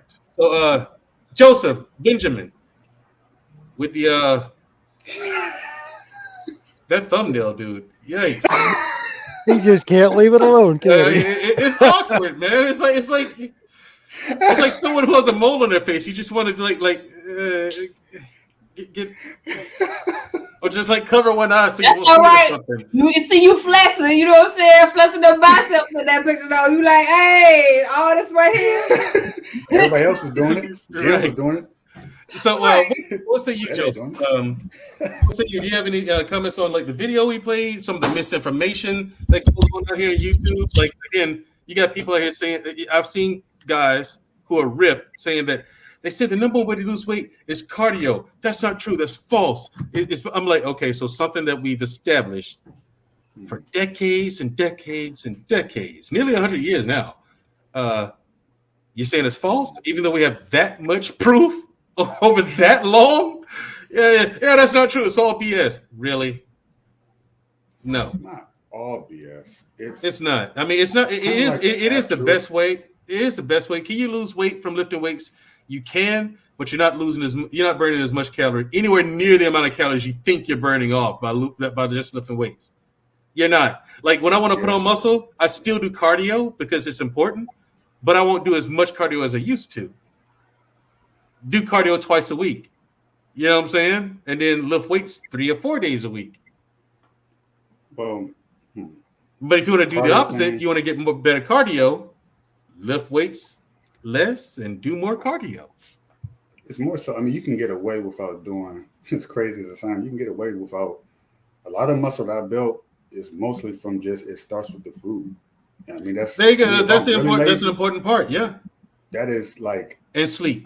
Man, if I had to put it in sleep, 75% of it, and I would say the extra 10, 15% of me exercising is because I have so much energy from having a great diet that I'm inspired to exercise, as opposed to forcing myself to do it. But if you were really lazy, you could get away with having a great diet. And if you walked a few times out the week and do a little bit of cardio, your whole body from head to toe could be sculpted. If you're doing enough, maybe once or twice a week. So you can do a lot less exercising if you have a great diet. You have to eat a lot. you have to do a lot more exercising if you have a poor diet. I know that from experience because I had a very poor diet and I've had to work out 5-6 days a week to achieve the physique that I have now, which is only maybe once or twice a week. I could actually step it up, but when you see how easy it is to build and maintain the muscle that you have, and the maintenance is so light, it's because of the diet. So they're saying like a half truth and a half falsehood. I wouldn't say don't exercise, but it's more so that you're going to be motivated to exercise because you're going to have so much energy you don't know what to do with it. I mean, you're going to be bouncing off a wall, so it's going to be like, oh, I got to push weights, oh, I got to dance in my case, oh, I got to sprint, oh, I got to do this. You just want to do it naturally as a human being. So, but you can get away with doing it a lot less. So it's a half truth, half falsehood. Yeah, and it also with that, you have to get on a case by case basis. It depends on the person because, like for myself, if I were to me changing my diet, it does make changes to my body. However, for the body that I want to have, I need both. You know what I'm saying? So it really depends on what you want. Like, I have a business where I sell nutrition plans and workout routines, right? And when I first start, I do a Zoom meeting, right? People schedule the appointment with me through Calendly, and I have a meeting with them. I ask them about themselves. They tell me what they're looking for, and I learn a little bit about them as well. And I customize it to them because some people they just want the nutrition plan, right? So they do that, and they're like, "Yeah, I lost 25 pounds. I can't seem to lose any more, and I'm sticking to your diet. So, okay, cool. Here's what you need to do next. We need to add some more. We need to add some exercise to it." Because now we need to kickstart the metabolism. You've been running off your regular metabolism, and that's for some people. Other people, you got some people out there though who can just change their diet, and that's it. Like that's literally all they need. Yeah, exactly. You got other people; they have to have the exercise too. Yeah, they have to have the exercise too. Yeah, but even if they losing that much weight in the beginning, 25 pounds—that's a lot of weight to lose. So that's the lazy part I'm talking about. That's you can get by on losing, but that'll be like your max. To take it to the next level, which you're absolutely right, you would have to do at least some cardio, at least some muscle or strength exercises to kind of, if you want to take it further than that. So, but some people like myself, they just high metabolism. So there's some things I can't even speak on because I've never experienced it. It's just I've always been this is all I've ever known. So yeah. All right. Thanks. Some people said some stuff in the chat. Like I think Dr. Makumbe, if you got a question, man, we'd love to have you on the panel. Come up and ask your question. If you lose weight, how do you thicken the loose skin? Well, here's the thing, Doc. That goes with how much weight have you gained, and how much has the skin stretched. Like if you're a person who was 350 pounds, you're probably going to have loose skin. It's just too much skin has stretched over too much time. So you can get in shape and you'll be ripped and stuff like that, but there's still going to be some loose skin there. It's just the damage. It's a situation where the damage has been done, and the only way to correct that is if you get in shape, get healthy, and surgically have the skin removed. If that's what you want. And it's not going to look disgusting or anything like that. You're still going to look good if you're lifting weights and you get in shape. But for some people, some damage has just been done. That's just what it is. It takes longer for the skin problems that they have, because I have a nephew who had that same issue. It takes longer for the skin problems to go away than it was for him to lose the weight. So, and that was his biggest insecurity was the skin hanging off his body. Yeah. It wasn't the fact that he lost all this weight. He looked good. But he's like, oh, I got to have all these layers of clothes because I don't feel comfortable going out to the beach or going out to a pool party or whatever, or even a woman touching me. Because it's like, but from my perspective, I say you're slim, you're skinny. But from his perspective, it's like, but I got all this extra skin hanging off of me. So he's debating whether or not he should go get surgery or if he should wait 4 or 5 years before the elasticity in his skin starts to snap back. A lot of people opt to just get the surgery because it's such a quicker process. Yeah, and people they get the surgery without getting healthy first. Trey, my man. Yes, sir. What's going on, Trey? What's going on? Underneath, look underneath him. It says pick up something heavy. Right. What's going on? What do you have on the topic? Accountability. Okay. That's nothing wrong with that. Yeah. Well, I mean, ultimately, when it comes down to working out, I think for most people, you just got to find something that works for you. I look at it like when you're trying to teach a child something, if you teach them in a bland way, in a boring way, they typically won't pick it up. But if you make it fun for them, you make it memorable for them, it'll be a little bit easier to teach it to them. So anybody, that always asks me anything about getting in shape, I always ask them, what do you like to do? Some people like to box. Some people like to do MMA. Some people like to play basketball. There's always something physical that a person likes to do. And I always encourage them, go that route because that'll keep your attention. Me going to the gym every day, that's a lifestyle for me. This is something I just enjoy doing. But I know people that hate going to the gym every day. That's not enticing to them. It doesn't, it's not something they want to do. And picking up weights is the last thing they want to do. So I would never push them in that direction because that's not going to make it fun nor memorable for you. And you're not going to want to stick with it. Right now, I could play the discipline game and, if you're disciplined, but most people just aren't. They're not going to do it. So, for instance, in my family, trying to get my mother and my grandmother to stay in shape, it was jazzercise classes for them. Or, it's always something. It was never the normal, come on, let's just go to the gym and get on the treadmill. That's boring. They're not going to want to do it. And then for the older people in my family, I encourage them to get a pet. A pet always gets them out the house and got them to walk. And my grandmother, she's 83 years old. She walks her dog twice a day. I mean, that matters to her. You know what I mean? It gets her out the house and gets her moving. So for me, when it comes to people who want to get in shape or want to work out, obviously, number one is always going to be your diet. You can't outwork a bad diet. So if you can get the diet under control, then everything that you do as far as the physical aspect of it will actually work out for you. But for me, you just got to find something they enjoy doing, something that's fun for them. Absolutely. That's something I had to learn over time. Like I was like Trey said, I was the guy doing the discipline game when I first started training people. Well, hey, you got to get in here. It's just you have to stay focused. They're like, what do you mean stay focused? Like my interpersonal skills were hit with a brick. I was, what I'm saying? It's just, it didn't work, and I was like, what am I doing wrong? But Trey is right. You have to make it fun for people, So you went into drill sergeant mode. Bruh. But what's funny? I wanted the team sergeant mode, bro. Corey. You know what's funny though? There's a place out here where I live in Columbia, Maryland called Soldier Fit. It works for some people. Mm-hmm. There are a lot of veterans that are just used to that style of working out. And that place is always packed. Now me, I hated that style of working out. The 1, 2, 3 counts. And all that. One, two, three, two. I hated it. But there are some people, like I said, you just got to find what works for you. You really do have to find. You really do have to find what works for you. And then I ultimately think it's easier for people to stick with it if they enjoy it. Like even at the gym, when I see people doing personal training, I can see like when they have a large group, they try to make it a competition. They're always trying to make it fun because otherwise you're going to lose people. You really are. You're going to lose people. Yeah, I had to learn that. That's why I included so after a while, it didn't take me long. I say about 6 weeks into it, I learned that I said, okay, let's try something different. What are we going to do? I brought some boxing gloves and some hitting mitts. I said, I'm going to teach you how to box. I've never done that before. I said, hey, neither did I until I did. Right. You know what I'm saying? I said, so I think this is going to be fun for you. She said, really? We did it. And like 3 minutes into it, she was completely out of breath, but wanted more.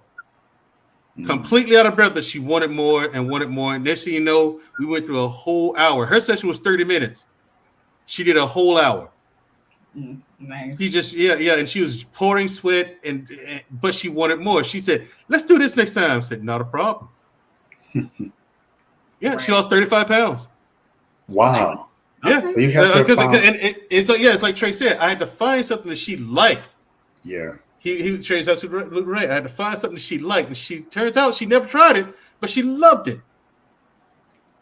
You know what I'm saying? That's the case, isn't it? Because sometimes if you're lucky enough individually, seriously, because it's so many different things you could try. It's like, oh, I don't know if I like it until you try it. Or if you did something that you always did when you was a kid or whatever, maybe it's track and field, you're always going to enjoy running as a form of exercise. But if you just kind of grow up, it's kind of like, I don't know what, You bring up, well, let's try this boxing. And she turns out that's what she loved to do. And that's what helped her lose the weight, because she's looking forward to doing that exercise. And it doesn't feel like exercise. It feels like play in a lot of cases. Yeah, exactly. And that's where you want to get to. Let's move forward to gym membership. Gym membership. Good evening, sir. What's going on? What's going on, gym membership? I see you got your exercise equipment right there in the room. I heard that, my man. Yeah, sometimes you got to do what you got to do, but I don't want to end up having to see the doctor that's right next to me. For those y'all. First of all, change my name back. Under the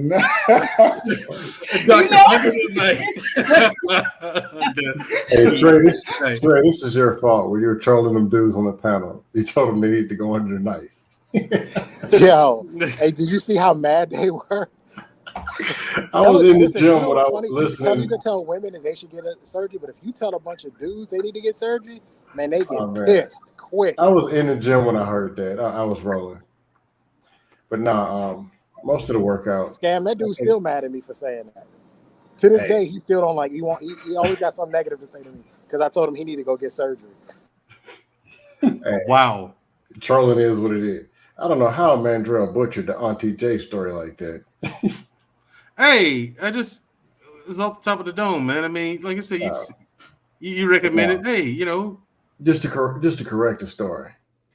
They were talking about solutions in the black community. Usual dust. Older men's, older women's. It's like, well, give us some solutions. Okay, number one is health. Number two is mental health. Then it's communication. Then they got to arguing. Health ain't that important. What the health? Sadly, science doesn't negotiate. That's what I always say. It ain't got nothing to do with me. Talking points, whatever. It's science. Math, science, they don't negotiate. Things happen how they happen. It is what it is.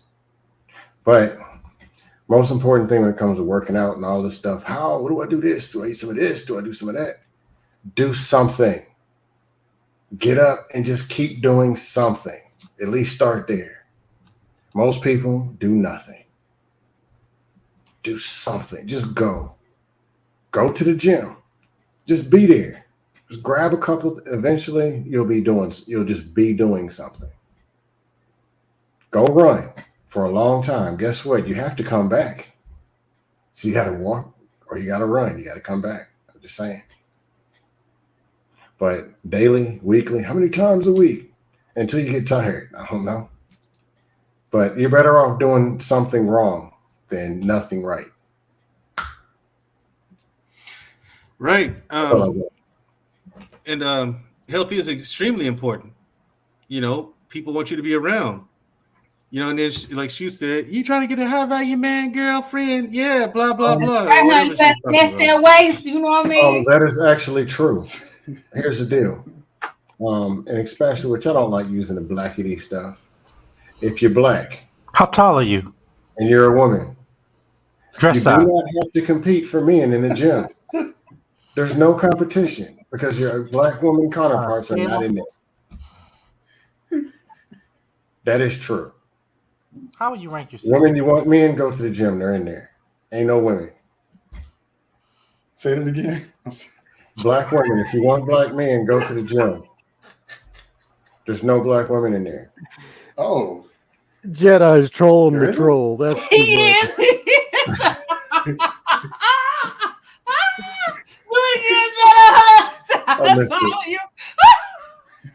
No, it's Solomon Swole. Get it correct. I'm sorry, Solomon. Hold on, I'm sorry. Go ahead, gym membership. Good.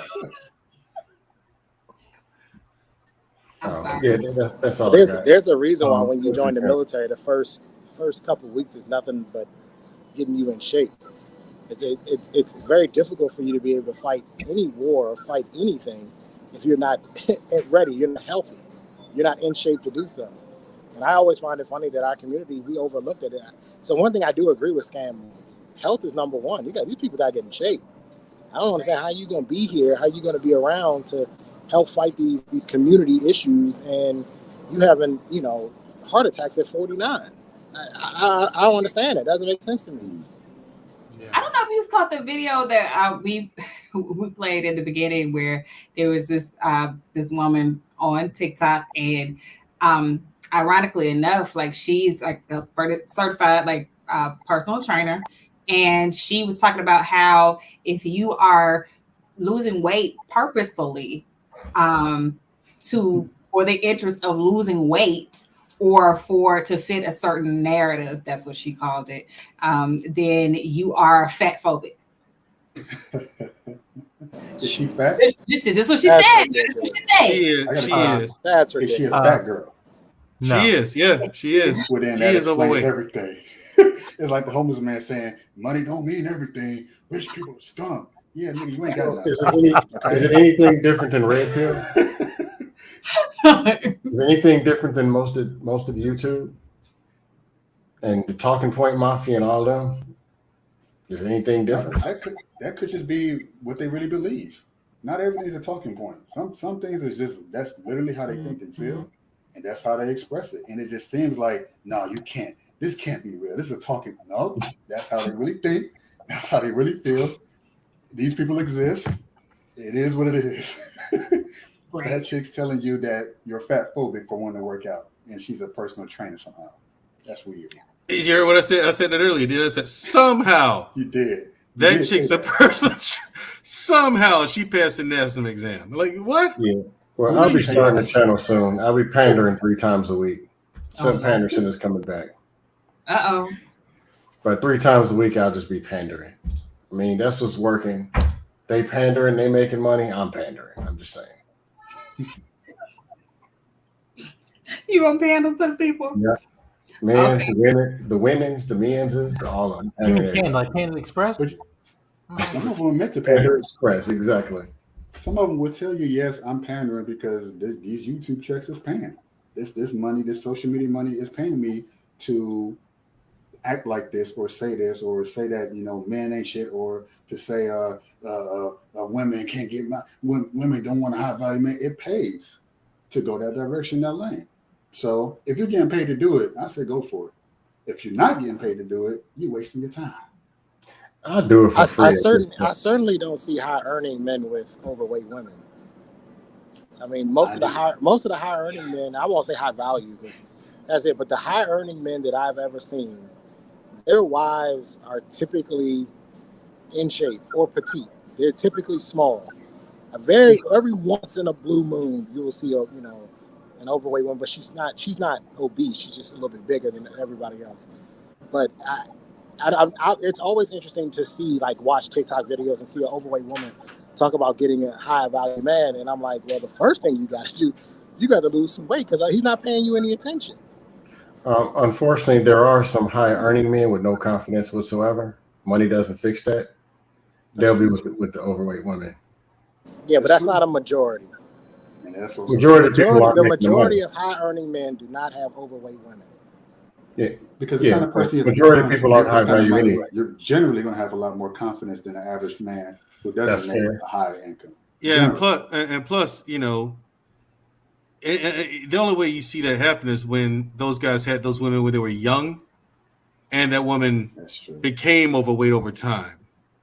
Mm-hmm. That's the only time you see it happen. But even then, most of their wives, they've been along for the ride, the journey to his ascension up the ladder, and they kept in shape. Yeah, it's like reverse shallow Hal. Right, reverse shallow Hal. Oh man, but yeah. Like this one was one I wanted. She and I want to do, and I want to do this one because there are a lot of people like that are dying.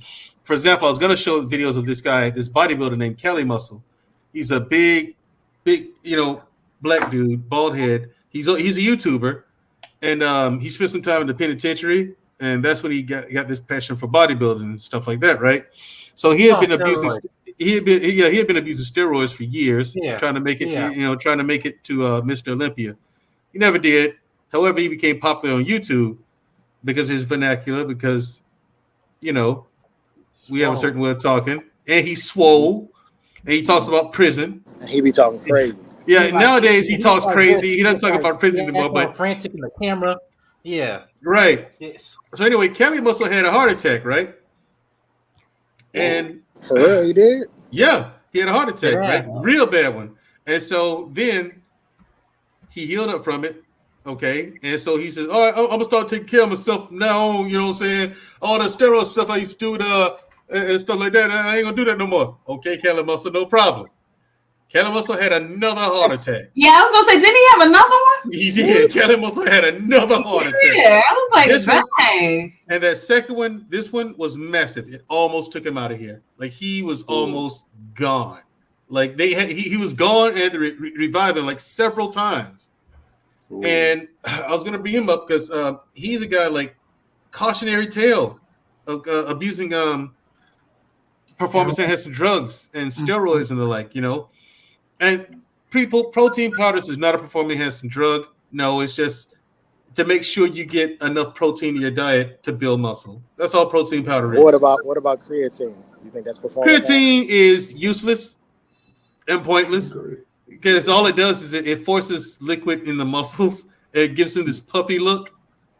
That's it. It just hydrates the muscles. It makes you look puffy, and it just makes you carry more water weight than you otherwise would. That's it. But the second you stop taking creatine, like really fast, like in 3 days, you've lost half that size. So you go from a marshmallow to a deflated marshmallow. Right. You know what I'm saying? Right. It's just like, I was like, it's the creatine. I'm like, that's just to create some kind of optical illusion, really, when you find out what it does. I'm like, what? Hey, Harris, you ever take creatine? Like, what's the point of that? What do you mean? Makes you big. Yeah, but the second I stop taking it, the size is gone. I'd rather just build that naturally. You know what I'm saying? Then, of course, you know, I mean, you get offered all kinds of stuff. Okay, there's D-ball, there's Winstrol, there's tests, of course. But these days, today, I've never even heard of half the stuff these kids are taking nowadays. That's why if you watch these bodybuilders today, they're ridiculously shredded and all the muscle is like no, you know what I'm saying? It's like no, that's not human. And Cali Muscle was one of those guys who used to look like that, you know, but 2 massive heart attacks. He's still alive, you know, thank goodness. But he says he stopped it, and he knows now that like this guy sometimes he walks. He'll be like going live. This dude will be in his kitchen. He'll walk outside to his back porch. Hold on, y'all. Let me catch my breath.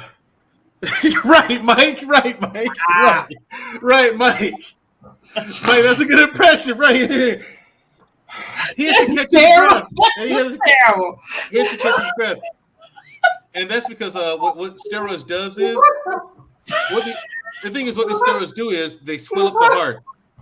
Yeah, they'll swell up the heart, right? And it weakens the ventricles that pump the blood out.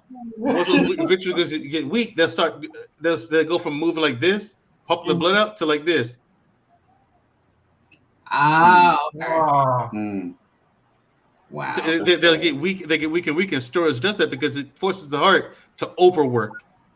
Right. And all the overworking, it causes it to swell up and get bigger. But then it causes it to fatigue a lot faster than it would because it's not supposed to work that hard. Yeah. But see, the thing is with the human body, it has governors in it. That's why you actually can't sprint a mile.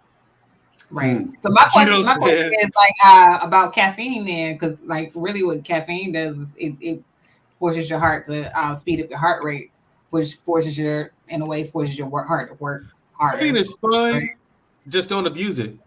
You have some people that drink caffeine. Yeah, you can't drink caffeine all day. For example, unfortunately, Kevin Samuels, he seemed to drink Red Bull a lot. I had a cousin that died the same way.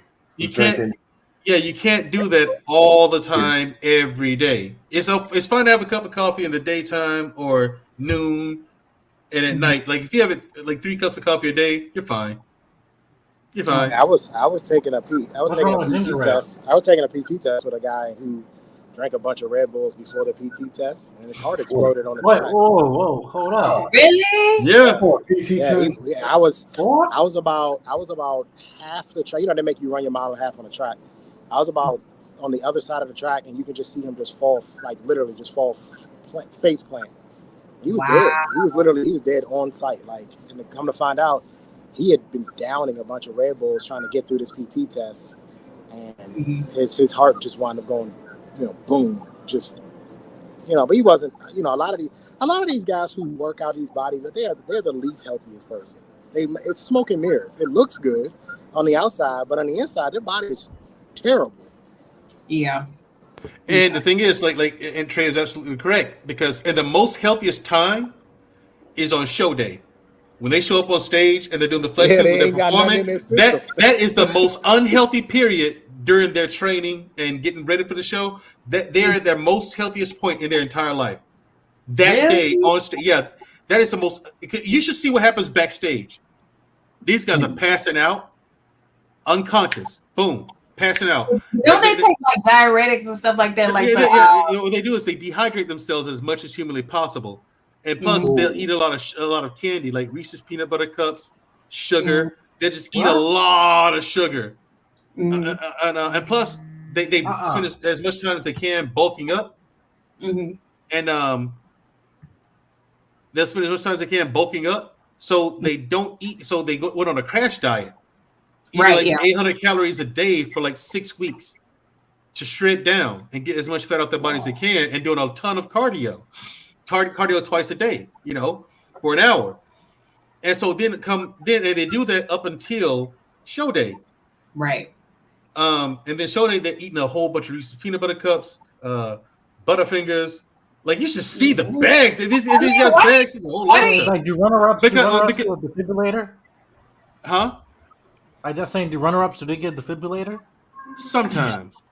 I mean, for real. I mean, the reason why they eat so much candy is because sugar, it causes you to be very vascular. That's why you see the veins pop out. The veins pop out because it tightens the skin up. Oh, okay. I know that's why they dehydrate themselves pretty much. Yeah, they dehydrate themselves, and after the show, you'll see them just pick up a gallon of water. Chugging a whole like after they're done, they just pop that thing up and they will chug a gallon. Some of them will, and then they go eat cheeseburgers. And then they eat horribly. They eat a whole bunch of fattening foods and high calorie foods because they're trying to put weight back on their body because they know they're unhealthy. They know you're not. No one walks around. No, if you notice, no one walks around. No one walks around looking like that. Right, I've watched quite a few like documentaries and stuff like that on like bodybuilders and stuff like and like the guy you was talking about who had them 2 heart attacks. Who else? CT Fletcher. He had a massive heart attack, and CT Fletcher had a massive heart attack, and he was like one of those strong mans. CT Fletcher used to go to McDonald's when he was training and have like 12 cheeseburgers. Right, they 3 eat Big Macs. I was like, and it's just to put the weight on so they can build more muscle as fast as they can. That's what modern women do. Stop. Have you ever heard of Robert Frank? I've heard of him. Yes, he's a guy on YouTube. He does like a lot of reviews and stuff in his car, and he's like really swole. Whoever he said, swole is the goal, size of the prize. It's getting cockle motherfucker. Let's go, right? He had kidney failure, right? And basically what he's saying, he was using steroids, but he said that didn't give me my kidneys to fail and all that stuff like that, right? And it caused him for like almost 6 months, for him to get a colostomy. Is that what called colostomy bag, where you kind of colostomy bag? You put him into the bag, yeah. He had to get a colostomy bag, yeah. Yeah, and that's what happened to them. And I'm like, and I'm seeing like more and more saying bodybuilders just saying, "Yep, I took steroids, whatever." But you subscribe, and I just don't get it to the point. A lot of them they're warning people now, but it's like I said again, Mike. Back in the day of when Arnold Schwarzenegger was winning Mr. Olympia, Lou Ferrigno was winning Mr. Olympia. The steroids that they were on back then, not the same thing as the past 20 years. It's not. You know what I'm saying? I mean, like I said, I've never even heard of half of the stuff these kids are taking these days. Right. Never heard of that stuff. I'm like, what the heck? They on that trend now and all that other stuff. Yeah, man. It's just like fentanyl. They on some wild stuff. That's crazy. It's just so we got another guest. Fighter Complex number 7.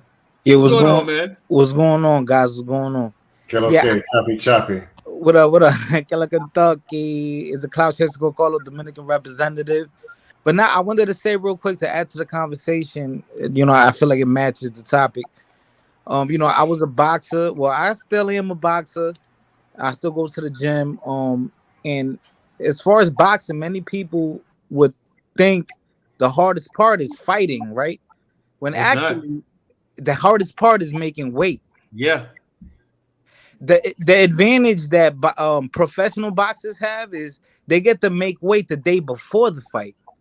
Amateur boxers is more gruesome for for us. I never got the chance to go pro, but we have to make weight the day of the fight. So, a week or two before the fight, we have to make the weight, or if not, the other camp, they're not going to want to take the fight because they're going to think it's an advantage. We're 10 pounds, 5 pounds heavier. And the easy part is fighting. That's just you're going off an instinct based off what you learned. And those punches, we barely don't even feel them because of adrenaline. Right? You don't even feel the punches. What really messes you up is your hydration, your nutrition, right? Yep. So, and I guess the goal of boxing is, or any martial art combat sport, even I would even say track, right, is to be the most lean, the lightest you can be in weight, as long as you can still function and operate at a decent level.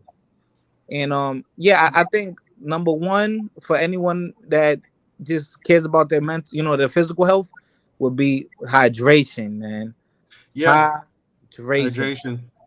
Like even in the army, when you go to certain schools, like say you go to Special Forces selection or Ranger School or any kind of selection course, right?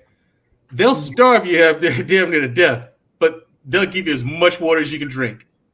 Like that's the one thing that they'll make sure they have water. Hydration is so important. I mean, and that's what I learned. Like that's why I stopped being bougie about stuff I ate and drank. Shoot, if you notice, when I came back from the army, didn't matter. Room temperature water, ice cold water. It's water. I don't care.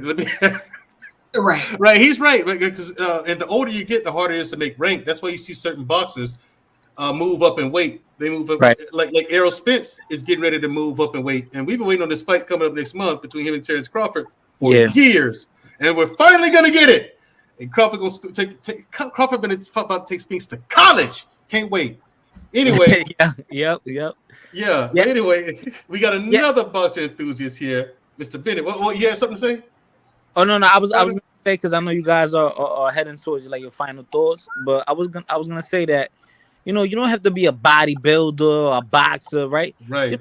Just go for a jog, or try to not have so many cheat days. Try to go healthy a couple more times, and you'll see an improvement in your lifestyle, in your life. I know it sounds corny, but it really does improve your sleep and just your mental. Yes, it does. It really does. Yeah. Look, getting back in shape helped me with my insomnia. Because I had this real bad insomnia, and it did, like early this year, it crept back up, and it hit me again. Boom. You know what I'm saying? I'll have times where I go 2, 3, sometimes 3 days no sleep, but then I'll sleep 12 to 16 hours. Yeah. So how do you have motivation to go work out? Like, but I had a few days where I forced myself to get up and go work out. Mm-hmm. Came home, slept like a baby. Right. Back on track. So, Mr. Bennett. Yes, sir. You hear what was said? My money's on Crawford. Are you a Spence stan? No, definitely I'm going with Crawford. I think he'll take him into the deep water, but it'll be an interesting first 3 or 4 rounds. Yeah, like I said, if Spence can't either hurt him or get him out of there in 4 rounds, Crawford's got it. Or at least he has to take control of the fight within that time. Now, will he be able to? Will Crawford be able to figure out the Rubik's Cube and solve him late? That'll be the question. If he's been damaged, if he's got a cut, if he's got, like I said, he's got to hurt him. You got 4 rounds. Yeah. If you can't stop Crawford or hurt him within the first 4 rounds. Yeah. It's gonna ask Sean Porter. Yeah. Yep. True. And Sean Porter, his whole career was just fighting ugly and just getting through. I've never enjoyed Sean Porter fight ever. It's like he's on the card. It's like I think I don't want to watch because it's just right. But, you're a personal trainer. What do you bring? What do you bring into the topic? Well, I find it. A couple of thoughts, and again, good topic tonight. And hello, Shushu, good to see you again. One thing that's mind-boggling to me is the prior to the 70s, right?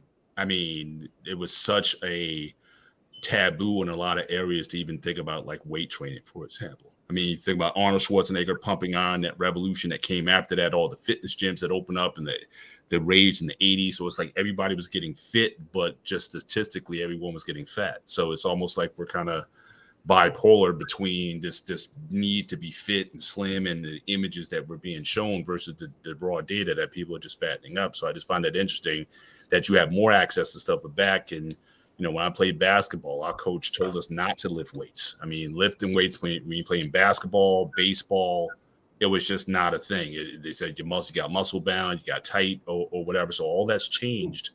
And, but it's still, it seems like it hasn't had, despite the access to gyms, even Planet Fitness. I know sometimes you call it Planet Fatness. It is. Even then, still, if the equipment's there, I mean, it's like, but people are still not, taking $10 a month. Of what's there. Yeah. And some people, look, I've been in, training client circles. You can't get people to work out unless you charge them $100, $150 a session. You just can't. Because anything lower than that, they are well off. They can't justify the time taking an hour off to go and work out when I got business. Every hour I'm away from my business, I lose money. So for those guys, you almost have to charge them those high exorbitant rates just to get them to see it as a value. Otherwise, they won't do it. Even though you can get everything you need to get done for 90% of people, you can get all the work that you need to get done in Planet Fitness. But getting people to really leverage it, it's just not there. So that was my first sort of takeaway observation on this whole topic. And the other thing is that I think when we're talking about this, I always look at it 3 circles in terms of how to approach the issue. I mean, you have health and fitness. I know a lot of times we interchange the terms and they're not the same thing. Mm-hmm. I know a lot of healthy people. Health simply means the absence of sickness or disease. So that's really where it is. It's like there's nothing wrong with you. Like all your blood measures come back. But I know a lot of fit people, healthy people who are just woefully unfit. I remember this one guy I worked with, and he would, literally, wouldn't eat barely anything unhealthy. But he couldn't even lift on. One time his dad needed to borrow. I had a spare wheelchair for my dad before he died. So he needed a wheelchair. He couldn't even lift it up to pick it in his car. And so, so again, just being healthy is not going to make your daily life meaningful to an extent. I mean, I think health may factor in more so to your longevity over time. But to be fit, especially in my age now, my 50s, approach my middle 50s, I find being fit to be able to be strong in this time. There's so many things you take for granted. I mean, I'm moving college girls from their college campuses, moving boxes and suitcases, walking up 3-4 flights of steps with heavy objects. Just things like that I find just more useful in my day-to-day life. So my fitness affects my day-to-day life. My health may factor into my longevity. And then there's just the body image. How do you want to look? Now, me, I started on the other end. I was 147 pounds when I graduated college. I'm 230 now. So, I was definitely underweight on every measure. And even when I was underweight, I still wasn't a great athlete at all. So I would get yelled at by most of my coaches saying, how can you be so slim and you can't keep up with the heavy fat guys in the back? Because I had no fit scale to go off of. So then there's that aesthetic also, again, how it looks. And I think if you take all 3 of those circles, for everybody, there's like you overlap them and there's like that sweet spot that you want to land at. And it's going to be different for everybody. It's also going to be different where you're at in your life. If you're an athlete where you have to be in shape, or fit for exercise, I think it was mentioned earlier. I mean, some of the fittest athletes in the world are oftentimes the most unhealthy. I mean, how many bodybuilders have died, football players, and all these people are just being injected with something or stitched up just to go out there and play the game, but they're woefully unhealthy, and you see the results 5 years after the game. You look at them, they look 50, like a 35-year-old at retirement, they look 55 when they come back for old timers game or whatever. Like, man, what happened to you? So I think everyone's trying to find that space, and I think for a lot of people, it really starts with what is the end goal in mind, and you also have to be able to work within what your body, what your frame is. You work with what God gave you. So like I've had people who I've turned down for clients because I told them, it's like, look, I can't make you taller. I can't make you look like somebody else. You have to at base level, you have to accept, like, I'm 5'5" and I got wide hips and whatnot. So you're not going to have the hourglass bikini look that that you're looking for. You're going to have to be able at some point, be able to improve on what you have. But I can't change your genetics. I can't change your bone structure. You can create the illusion in certain spaces, but at the end of the day, acceptance of where you are and looking to improve what you have, I think is a healthy approach for anyone looking to get fitter, get healthier, and whatnot, and stop comparing yourself to other people. I mean, those people who we see, like the CT Fletchers and whatnot, they're inspirational. But again, I would never recommend those guys as as models to follow, because I mean, even when they work out, they have some of the sloppiest form that I've ever seen. I mean, I love Ronnie Coleman and his training videos and whatnot, but you see where he is now. Oh yeah, I was gonna bring him up. Yeah, so Ronnie Coleman. No, that's CT Fletcher. Hey, CT Fletcher. Right. Mother, he says MF for all day long. I mean, it's Ronnie Coleman. A lot of guys, but you try to go do CT Fletchers, like the hospitals, they're full of people who got injuries. These CrossFit athletes doing all that stuff. I mean, never do CrossFit, people.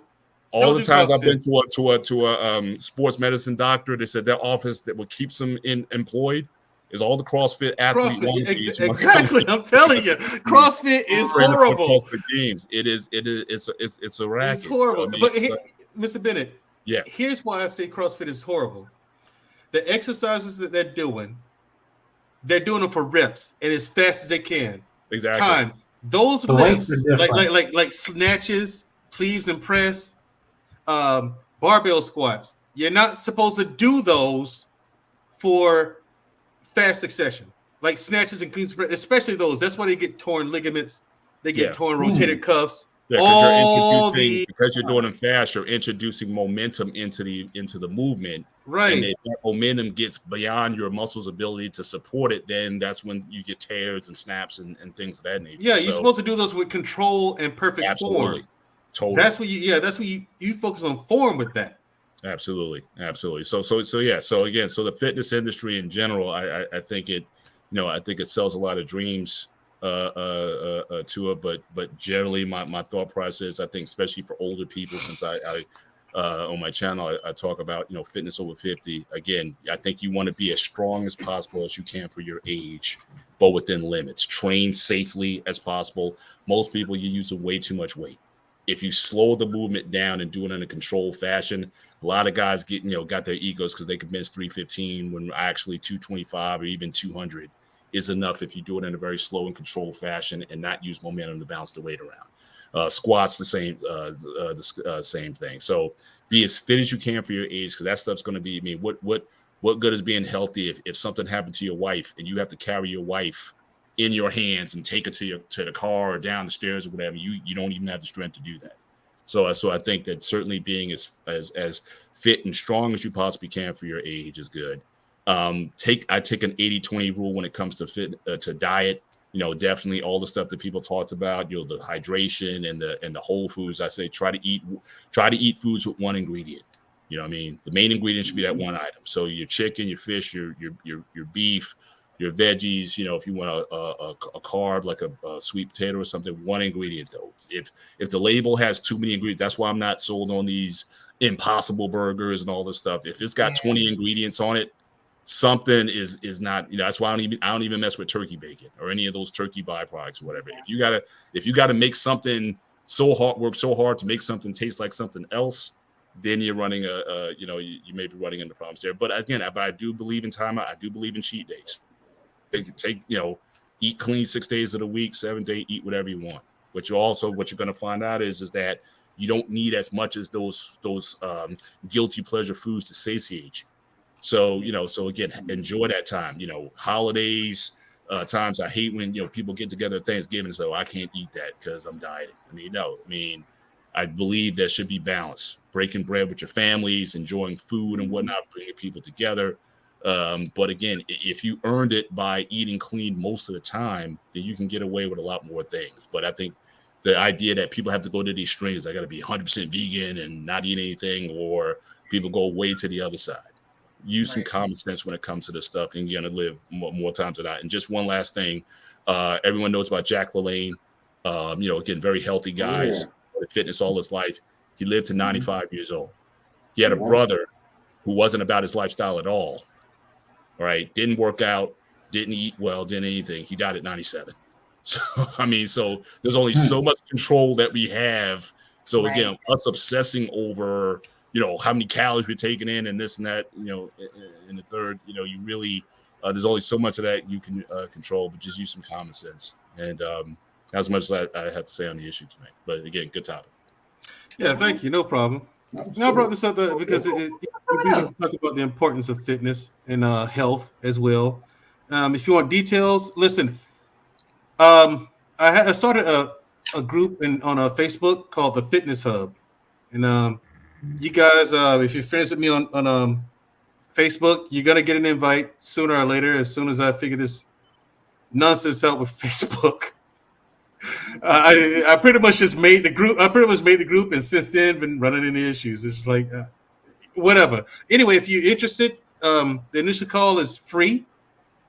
It's free, and so you can hit me on Instagram at Mandrell_21. I can go over everything with you, and I'll send you a Calendly link so you can schedule your time. Then after that, I'll send you a Zoom link. And if you want to buy a fitness workout routine or nutrition plan or both, because one price, you get all of it. So if you want that, hit me up on either Facebook or Instagram, and we'll get started. So final thoughts, Corey Hager, real quick.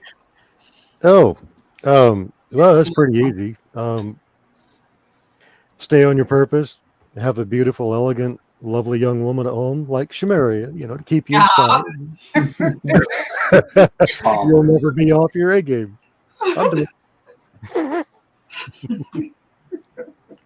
Thank you for that, Corey.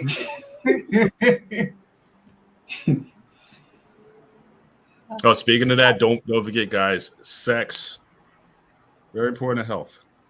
Just think about that. I'm at square there. Thank you for that. That is true. Look, I can send you several links. People who engage in regular sex, minimum about three times a week, 3 to 8 years life extension. Several studies been done on it. It's there. I don't think most people have an issue with that one.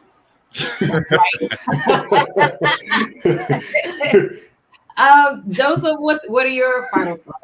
I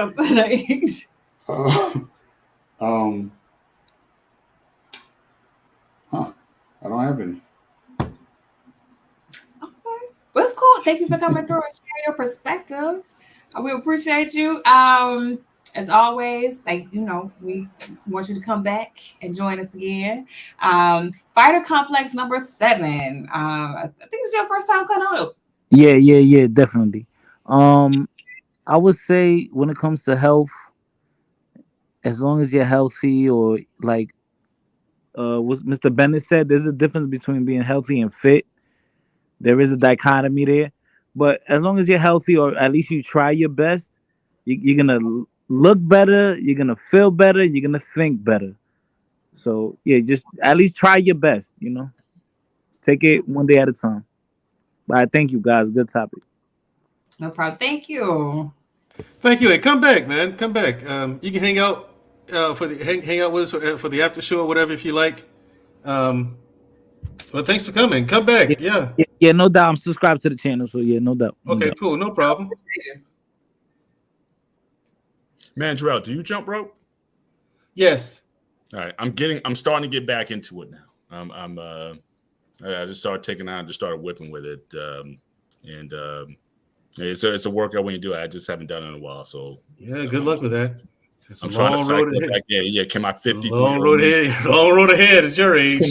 Can my knees take it? That's what I'm worried about. I can look good for about a minute or so, but I might be paying for it later. But I'm gonna try. Yeah, it's a long road ahead at your age. So anyway, thank you for coming. I was actually waiting on you to come. I mean, because you're in the fitness business like I am. Mm-hmm. But yeah, I thought I'd put it out there. Use this episode to advertise it. Put it out there that hey, I do still, and it's customized to everyone else because you do have to customize these things. The workout routine plus the nutrition plan. It has to be customized to the person, and because they have to may have to make adjustments to it later on. See how their body's responding to it. But yeah, I don't know if you saw the videos I showed earlier, which is ridiculous. I did. I went back. I actually went back and got caught up before I joined on. So I did catch. Yeah. Yeah. What are your thoughts? The one lady that was speaking earlier, actually now I'm getting my videos confused. Was the one lady with the glasses what she was speaking to? The video? Yeah. Oh, she was saying that if you're intentionally exercising and eating right to lose weight, you're fat phobic. Oh no. Well, I honestly I can't say that because it's going to be different for every person. Look, we all know, we heard the story of the bodybuilder. A lot of those guys are working off of, issues with their body image. That's why I said earlier, at some point in time, you're going to have to be able to accept who you are. You can improve what you have, but you can't necessarily change it. Right. So again, I mean, we all see, remember those old comic books where they had the Charles Atlas ad in, the guy kicking sand in the face of the guy at the beach, and then he does his dynamic tension program and he gets these muscles and or whatever. So I think a lot of it does certainly plays on that. I mean, body image, whether you are skinny like I was or whether you're overweight, I think it does play into what drives and motivates people. And most people, unfortunately, in our world, people are motivated usually by fear more so than just a desire to be better. So I can't necessarily sign off on that or just dismiss it out of hand. So a lot of people, there's a lot of body dysmorphia. There's a lot of things that are out there, and people are just looking to fix something through the physical, which can't really be fixed. You have to work on this. So a lot of times, even with my clients, it's interesting. I spend a lot more time because a lot of guys I'll train at my house and whatnot. So we spend a lot of time just on the couch after the workout, just checking in with them, like, how are you doing? How's life? How's the kids? How's the job? How's the whatever? Because a lot of these guys, and some of the women also, a lot of them are very, self-confidence. And I try to use the exercise to convey principles, spiritual principles, mental principles in terms of, how you approach your life in general. So you realize that for a lot of people, they're in search of something that's beyond just the physical, but you can still employ a physical tool and help them to get to where they want to go. So I'm not going to dismiss it out of hand that a lot of people are, phobic to that. In part, they may not like themselves or what that may represent. But at the end of the day, again, I think in general, people have to take their own inventory about what's important to them. We were talking about the show last night as far as, what you want, as far as, that balance between, do you need to make the money or do you need to, stay at home with the kids or whatnot? I mean, people need to all take their own personal self-assessment and get to the real as far as what's driving, their decisions. And it's not always coming from a good place. So I think even especially with, with those who are obsessing, with the gym. I remember for me, before I changed my, so I was like 6 days a week, hour and a half, 25 exercises per body part. I was doing that for a while. I switched over. I totally changed. A lot of junk volume. Yeah. And I changed out to I only work out twice a week for 30 minutes a session. But I remember when I made the transition the first question I asked and someone checked me on it was like, well, what am I going to do with all this free time? And then the guy came back to me and said, you can spend some more time with your wife, with your kids, you can read, you can do whatever. So even for me, exercise had become this all-encompassing thing where it was just something that consumed me, and I couldn't see the bigger picture of what life's supposed to be about. This is supposed to be a helper to your life and an adjunct to help you live life better and enjoy more of the quality of life that's out there. But for a lot of people, it can become all-consuming. And so, so those are things that, so when he told me that immediately, made me change my thinking to even my approach of what I was doing before. And you can become a slave in a lot of different ways, not just, to your own vices, even good things. That's what I said, the person who's so consumed about what's in this, or the vegan who can't eat anything, or, it becomes unpleasant. You can't even enjoy a meal with them because they're so concerned about that, or you're going to get a lecture about what you're eating and whatnot. And it just can't be about just the building of the relationship. But people take these sort of crusade type stances when it comes to certain things. And I just don't think that's where happiness is. I think you're always going to be just in a state of just either depression, or you're just going to see the world just from just a negative place, like all the time. And I think that's just going to wear on you over time, and you're just not going to be a good person to be around. So for a lot of us, we have to come to that realization that, hey, there's a lot in this world that's still, beautiful. There's the things that we can take from it. There's things you can enjoy. Happiness is out there. But again, this muscle has to be worked just as much as the physical body, so that you can really enjoy what the world has to offer. Right on. And while you're here, another PSA to add to final thoughts, to my final thoughts. I had a client I was working out with, and she lost 50 pounds, right? So she loses weight, but then she hits that plateau. Mm-hmm. She starts getting discouraged and the whole nine. So here's what I did. I told her, I said, I'm going to stop working out. I'm going to eat nothing but junk food. I'm going to gain weight on purpose, and we're going to lose it together. I do it. When I gained the weight, she took Shamaria's philosophy. I can't have a personal trainer that's fat. I'm going to go with someone else. Right. So there I am, sat there with all this weight to lose. And here's what I was going to do. I was just going to burn it off, you know what I'm saying, and be done with it. And I was doing that. I was working my ass off. But I was like, okay, wait a minute. What am I doing? I should be documenting this. So in that group, Fitness Hub, what I'm going to start doing is posting every workout that I do, every meal that I eat, so that people will see the process. Right. You know what I'm saying? I'll be taking pictures and stuff like that of like before and after pictures or whatever. So I think I'll take pictures like once a month, just so the progression. You know, kind of like the show From Fat to Fit. Fit to Fat to Fit. Yeah, Fit to Fat to Fit. It's where personal trainers start working out, gain weight, and lost it with their clients. Like that's where I got the idea from.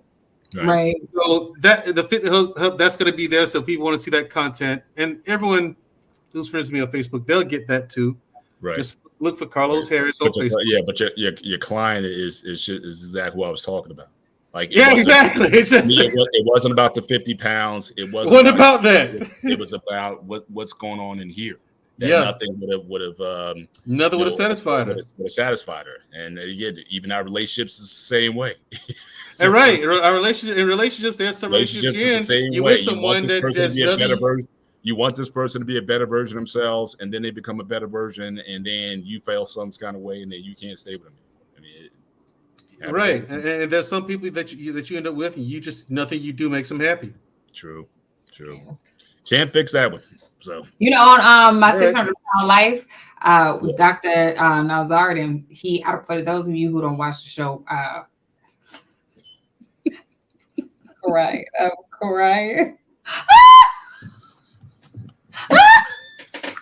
Black man is wrong for that. Damn likely, wake up.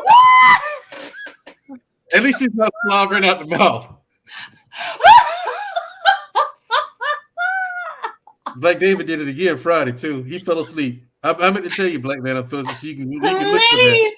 dead. I'm sorry. Awful. Basically, what I was saying, like on my 600-pound life, part of the program, the weight loss program, is they have to. Dr. Nazardin sends them to psychotherapy, right?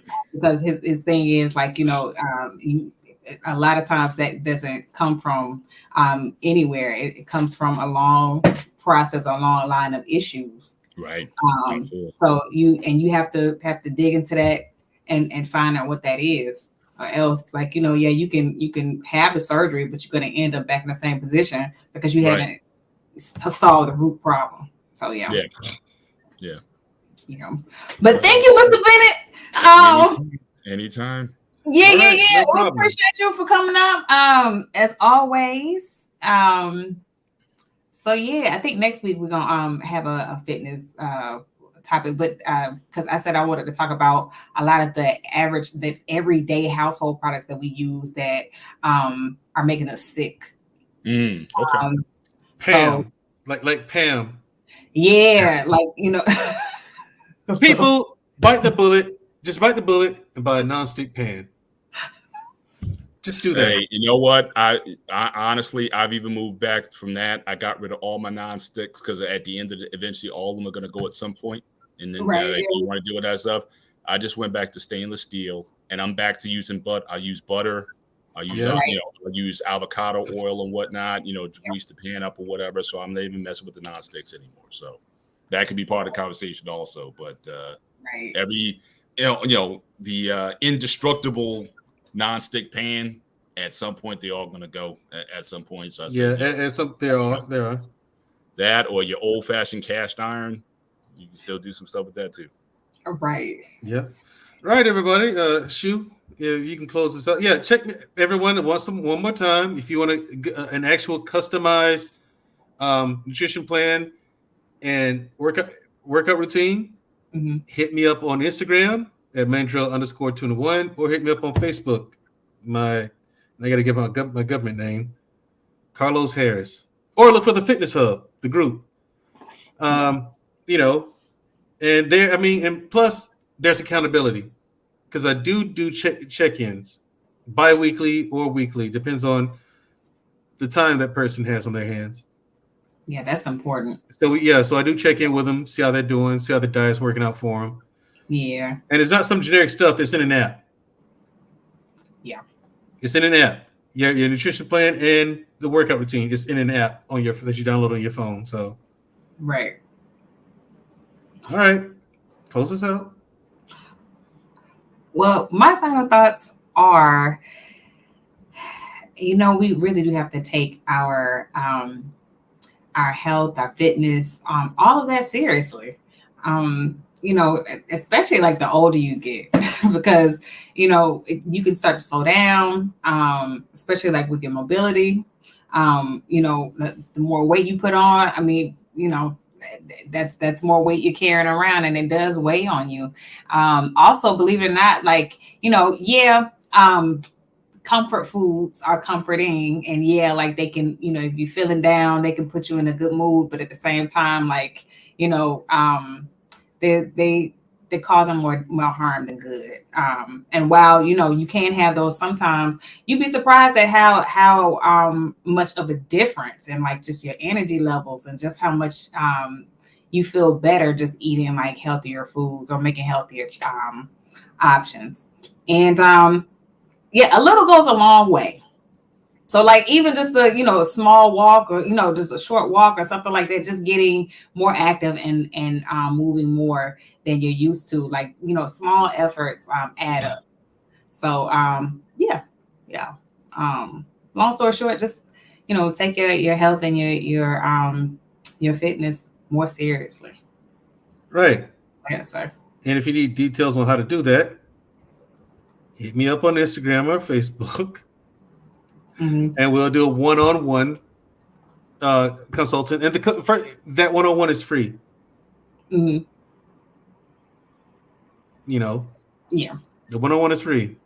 The nutrition plan and the workout routine is not. Right. All right. Well, that's all I got. All right. Well, thank you, ladies and gentlemen. Join us again next week. We're going to continue the conversation about health and wellness, but we're going to be talking about everyday household products that you use or that we all use that is actually making us sick. So be sure to tune in for that. And as always, thank you all for joining us. Y'all have a good night.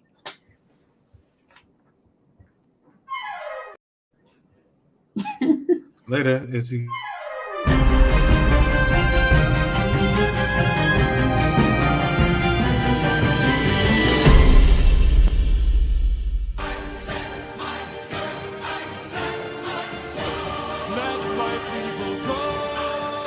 Go.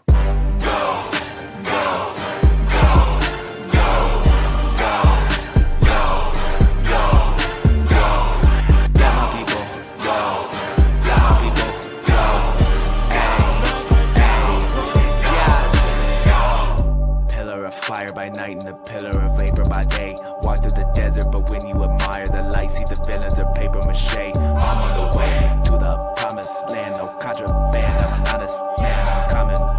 Y'all met me, I'm set free, playing my part like the Red Sea. Man, I'm from heaven, I'm here with my brother in the volumes 11, now we're getting rowdy. Swing from the scaffold